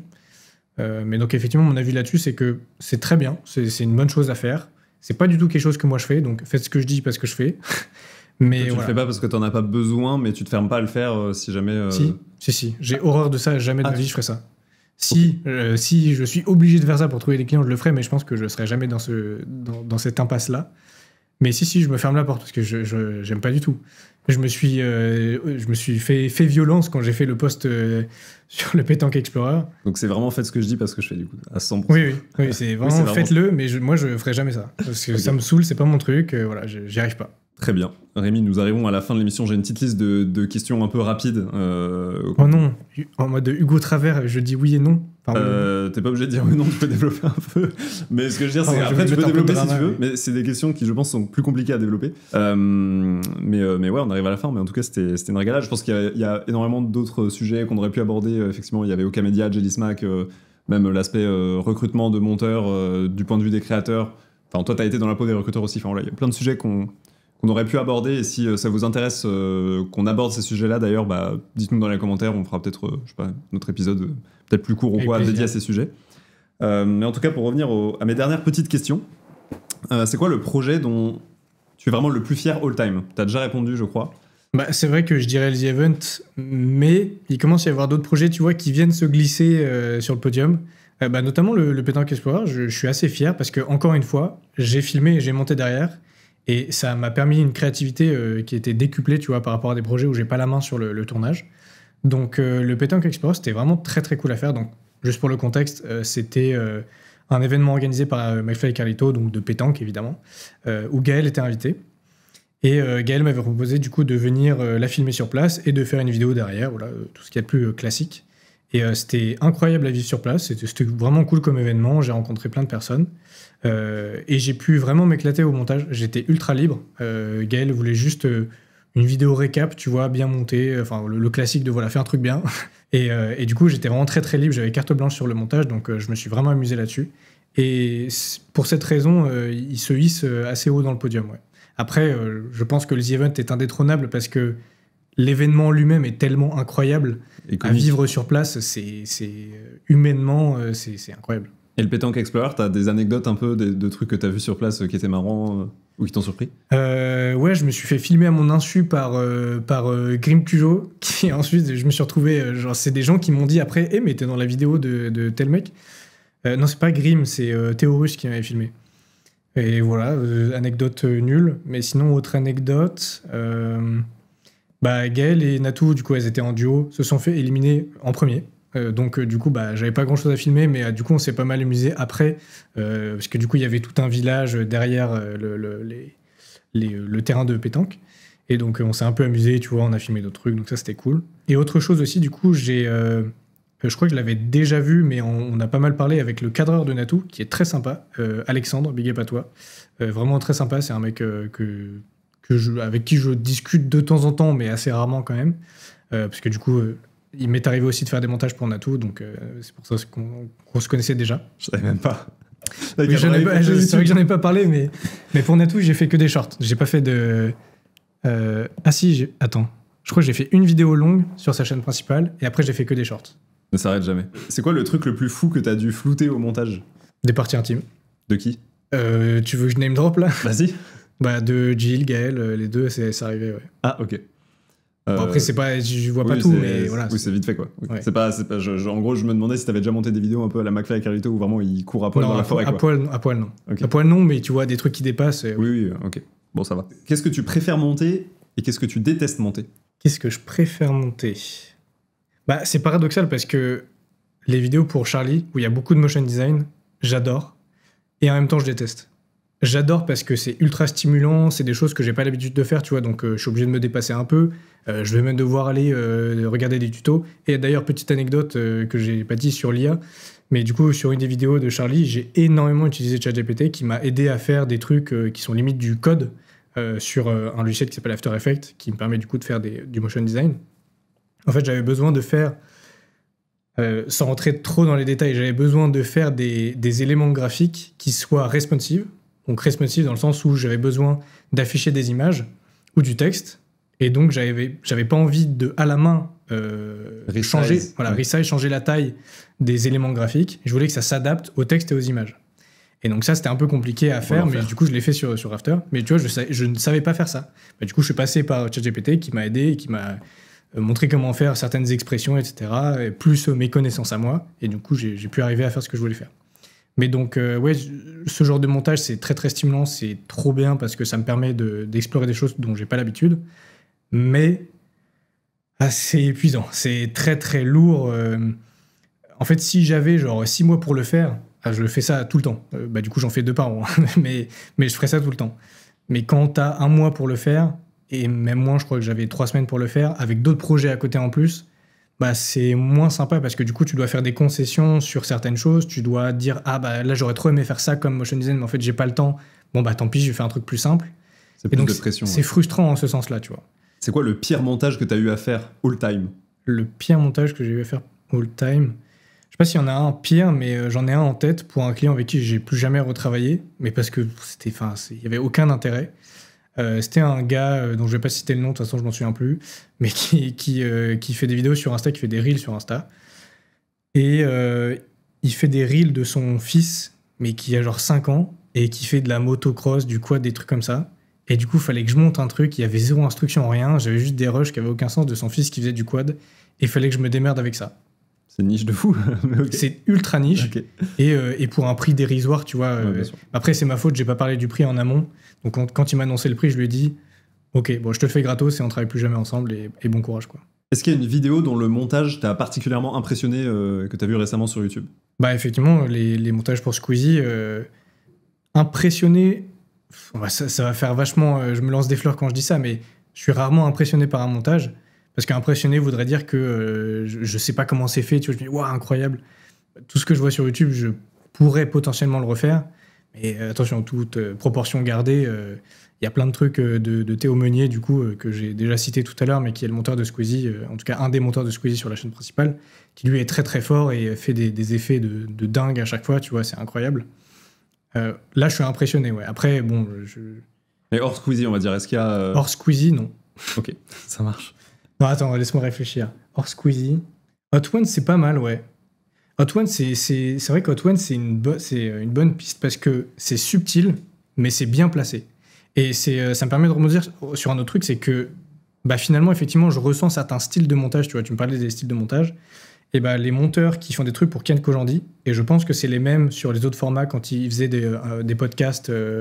C'est un moment... Un bon moment, merci. Donc, il faisait une émission qui s'appelle... Je sais plus s'il l'a fait, mais bon, il a fait des émissions qui s'appelaient Un bon moment. Et dedans, il y a des effets qui sont très stylés, bien placés, et tu vois, et qui sont assez millimétrés. Et je retrouve un peu cette patte-là dans Hot Ones, où c'est c'est un one-shot. Il te fait un effet très précis, pas forcément... c'est pas Michael Bay, quoi. Mais c'est bien fait, le sound design est bien fait, c'est bien amené au bon moment. Et c'est plus important pour moi que quelqu'un qui sait faire un truc incroyable en termes, je sais pas, d'image graphique, c'est plus important d'avoir un bon timing que de bien gérer, tu vois, que faire en sorte que l'explosion soit magnifique ou faire que tel effet soit magnifique. Si le timing est bon, ça aura plus de valeur, quoi. Je suis d'accord. Et à propos justement d'effets, etc., est-ce qu'il y a un effet ou une technique que tu peux plus voir sur YouTube et qu'on voit partout? Un effet, non, mais des sound design, oui. Tous les sound design, tu vois, un peu même, bien 2015-2018, on les connaît bien. Ceux-là, ouais, ça m'énerve quand je les entends. Mais en vrai, il y en a de moins en moins. Et je pense que c'est aussi l'influence, encore une fois, des montages Squeezie. Il y a beaucoup de gens qui vont reprendre un peu cet aspect. Je mets beaucoup de sound design et j'essaie de varier les sound design. Et ça, c'est très bien. Pour moi, c'est une richesse dans les montages qu'on a sur YouTube à faire. C'est quoi, donc sans citer le créateur, mais c'est quoi la plus grosse dinguerie que tu as coupée au montage? En fait, j'ai pas un truc. Il y a plein de trucs qui me viennent, mais c'est pas non plus une dinguerie, tu vois. Mais il y a plein de choses, des blagues racistes, des blagues qui pourraient jamais être mises sur Internet, tu vois, parce que shitstorm. Mais oui, Tu pourrais cancel tous tes clients. l'entièreté de mes clients, je peux les cancel quand je veux. T'as un dossier, tu sais, avec t'imagines, tous les extraits, les rushs. J'ai des dossiers de G-Legal, mais c'est genre, tu vois, des têtes un peu nulles parce que on en rigole souvent, tu vois, des fois, quand elle fait des arrêts sur image sur une tête qu'elle a et tout, on me dit, ah, c'est pour être trop marrant, garde ça, on fera un montage où il y a que mes têtes horribles. Donc j'ai des dossiers, mais pas des dossiers pour cancel les gens. Mais tu pourrais si tu voulais le faire. Si je voulais, je pourrais. Oui. Mais ouais, en vrai, attends, je réfléchis. Mais... Après, est-ce qu'il y a des trucs... Est-ce qu'il pourrait y avoir des trucs autres que blague raciste, tu vois, je sais pas. Bah merci, c'est la fin de cette petite liste de questions. Comment est-ce que toi tu vois ton avenir maintenant? Est-ce que tu te vois monteur toute ta vie? Comment tu vois la suite? Qu'est-ce qu'on peut te souhaiter en fait? Qu'est-ce qu'on peut me souhaiter? On peut me souhaiter de ne plus être locataire. C'est ça un peu c'est ça mon projet pour l'avenir, c'est d'arrêter de donner des sous à un gars que je connais pas, en gros. Je dis ça. Mais ça fait longtemps que tu dis ça. Ouais, mais ouais, j'allais dire, ça fait un moment que je dis ça, mais... T'aurais pu là. Qu'est-ce qui te bloque là encore? Ce qui me bloque, c'est que déjà, ma copine, elle est pas au même endroit que moi. Elle habite encore à Paris. Donc, c'est mieux aussi, on est au même endroit quand même pour acheter. Et le fait d'être indépendant, tu vois, ça me freine peut-être plus mentalement que dans la vie, en vrai, que réellement. Mais j'ai l'impression que c'est difficile, du coup, d'obtenir un prêt, tu vois. Alors qu'en vrai, non, il faut juste trouver la bonne personne. Mais ouais, c'est le fait d'être indépendant, ça me ralentit un peu là-dessus, je pense. Même avec un bon chiffre d'affaires régulier depuis des années, etc. Parce que t'as beaucoup plus que 3 ans d'historique, du coup, ce qui est un peu ce que les banques demandent généralement. Oui, après, il y a 3 ans, je faisais pas les chiffres que je t'ai donnés tout à l'heure. Hein. En Ouais. vrai, il y a 3 ans, on était plus sur une moyenne de 2000, je pense. T'étais salarié surtout il y a 3 ans. Du coup, il y a 2 ans alors. Okay. Et quand j'étais salarié, je faisais déjà des montages pour G-Legal, mais tu vois, ça me faisait quasiment rien de chiffre d'affaires. Donc, c'est pour ça l'historique. Oui, j'en vis depuis longtemps, mais l'historique de chiffre d'affaires sur mon auto-entreprise, il est pas si lointain que ça, quoi. Et en termes de vraiment sur ton activité de monteur, est-ce qu'il y a des choses que tu aimerais faire, des formats que t'as pas encore pu trop monter et que tu voudrais commencer à toucher ou pas du tout? Des créateurs avec qui t'aimerais bosser, même si là j'ai l'impression que t'es très épanoui dans la situation actuelle. Ouais, je suis très épanoui. Je pense que en l'état actuel, j'aurais besoin de ne rien changer. Tout va très bien et je suis très content comme ça. Mais je vais partager une réflexion que je me suis déjà fait il y a un moment. Ça fait vraiment longtemps que je me dis ça. C'est parce que du coup, donc, j'habite pas à Paris, j'habite un peu plus loin. Pas en région parisienne, hein, vraiment plus loin, mais dans une autre ville, quoi. Si j'avais bien aimé la ville de Paris et que si j'y étais resté, je pense que j'aurais pas été monteur indépendant. J'aurais essayé de travailler avec des créateurs, tu vois, et être en CDI avec des créateurs comme, je sais pas, Domingo, McFly et Carlito. Je pense que ça, j'aurais bien kiffé. Donc, c'est pas forcément quelque chose que je souhaite là maintenant parce que c'est pas compatible avec plein d'aspects de ma vie privée. Mais si la situation avait été différente, je pense que c'est vraiment vers ça que je me serais tourné, tu vois. Et ça fait un moment que je me dis ça. Ça fait très longtemps que... Je pense que c'est depuis que on a bossé avec Domingo, je me dis, trop bien, j'aurais trop kiffé être dans une équipe comme ça, tu vois. Je comprends. Et tu te vois pas justement déménager sur Paris Non. Ouais, c'est mort dans le film. Okay. C'est non. Il y a une certaine rancœur parce que tu y as vécu aussi, pour le dire. Voilà. Ouais, j'y ai habité 1 an seulement, ouais. Mais c'est pas une ville pour moi, pour tout un tas de raisons, voilà, on s'en fout. Les gens connaissent. Voilà, c'est pas pour moi. Et puis même, de toute manière, j'ai toute ma vie dans l'autre ville, tu vois, j'ai ma famille, mes amis, etc. Toute dernière question de l'émission que je pose à tous les invités, toutes les invités qui viennent ici, c'est quelle personne tu verrais à ta place sur ce siège que tu trouverais intéressant d'écouter sur son activité, que ce soit un créateur, une créatrice ou quelqu'un du milieu? Eh ben, il est déjà passé, mais du coup, j'aurais dit Mehdi. Mais du coup, Bon. il est déjà passé. Ah, désolé, trop rapide. Ouais, bah, en plus, c'était un des premiers, non? Ouais, c'était l'épisode 2. Je vous recommande d'aller écouter d'ailleurs. Donc, c'est un peu le même type d'épisode que ce qu'on vient de faire là, mais version Minia Maker. Donc, pour toutes les miniatures. Et pareil, Mehdi, le boss qui a fait Mehdi, les miniatures Mehdi, du YouTube français pendant 5 ans, qui est toujours actif et qui. Voilà, bref. Et d'ailleurs, c'était très intéressant. Je le Merci. recommande également. Mais du coup, donc il est déjà passé, mais ouais, Mehdi. Et sinon, bah, t'as fait pas mal de créateurs dernièrement, donc j'aurais envie de te dire plutôt des gens derrière la caméra. Et après, c'est un peu aussi l'ambition de ton podcast, donc tant mieux. Pourquoi pas d'autres monteurs? Je pense qu'il y a plein d'autres monteurs qui seraient très intéressants à écouter, tu vois. Et du coup, bah, j'aurais envie de te dire Alexis. Ok, pourquoi? Alexis, parce que c'est un très bon pote à moi, ouais. qui est monteur également. Et du coup, c'est la personne à qui j'ai donné les montages de Silent Hill qui s'en occupe maintenant, qui est excellemment fort. Le mec est vraiment très très fort. Il est très rapide aussi. Il est vraiment bien plus rapide que moi en termes de technique pure de montage, tu vois. Et je pense que ça peut être intéressant. Alors après, c'est vrai qu'il a à peu près le même parcours que moi. Donc en termes de parcours, c'est pas intéressant, mais d'avoir sa vision sur le montage, sur le domaine au sens global, je pense que ça peut être intéressant, tu vois, d'avoir son avis. Carrément, Voilà. méga intéressant. Alexis, qu'on embrasse du coup, évidemment. Je pense aussi, alors, j'ai pas de nom en particulier, mais des personnes qui sont à la production des vidéos. Je crois pas que tu en aies fait encore, enfin, qu'il y a eu des personnes dans la production. Je pense que ça peut être intéressant aussi. Alors, elles sont déjà souvent dans la lumière, tu vois, on les voit souvent dans des contenus vidéo. Je pense notamment à McFly et Carlito, on voit toute leur équipe et on voit pas mal les personnes de la prod. Mais même, ça peut être intéressant de les avoir dans des podcasts comme ça, tu vois, d'avoir des personnes qui sont qui sont un petit peu dans la lumière, mais surtout dans l'ombre, et qui gèrent du coup toutes les choses que nous, on fait pas. Donc, ce qui est en amont du montage, et qui sont un petit peu, tu vois, c'est le lien entre les différents acteurs. Si différents acteurs il y a, donc si tu as un étalonneur, un ingénieur du son, si tu as un cadreur, si tu as une équipe, etc., bah, ces personnes-là sont le lien entre toutes ces personnes-là. Et donc, pour ça, je pense que ça peut être cool de recevoir ce type de personnes. Carrément. J'ai prévu de le faire. J'ai pas encore envoyé mes petites invitations, mais j'ai plusieurs personnes en tête qui seraient méga pertinentes et intéressantes à écouter et que j'ai trop envie de recevoir. Donc, très très bonne proposition, effectivement. Merci beaucoup, Rémi. C'était trop bien. C'est passé super vite. Je sais pas exactement à combien de temps on est là, mais je me suis régalé. Donc, j'espère que tu as aimé l'exercice. Merci à vous d'avoir regardé ou écouté jusqu'ici. J'espère que ça vous a intéressé aussi. N'hésitez pas à poser vos questions dans les commentaires. Si t'es ok d'y répondre oui, aussi, si jamais il y a des points qu'on n'a pas assez développés selon vous, si vous avez des recommandations, des observations, si vous êtes vous-même monteur, etc., c'est toujours avec plaisir, on sera curieux de lire tout ça. S'il y a des monteurs qui regardent, du coup, j'imagine qu'il y en aura, n'hésitez pas à même demander des conseils, m'envoyer un message ou quoi, il n'y a aucun souci. On va dire si c'est une fraude. Voilà. Parfois, je réponds avec beaucoup de laps de temps.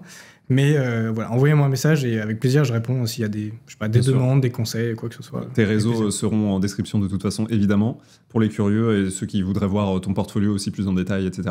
Merci beaucoup. N'hésitez pas à laisser aussi un petit like, une petite note 5 étoiles sur Spotify, Apple Podcast aussi, ça aide beaucoup, évidemment. Merci à ceux qui le font et je vous dis à très bientôt pour un prochain épisode de Solo Créa. Ciao, ciao. Merci beaucoup et merci Rémi. Salut.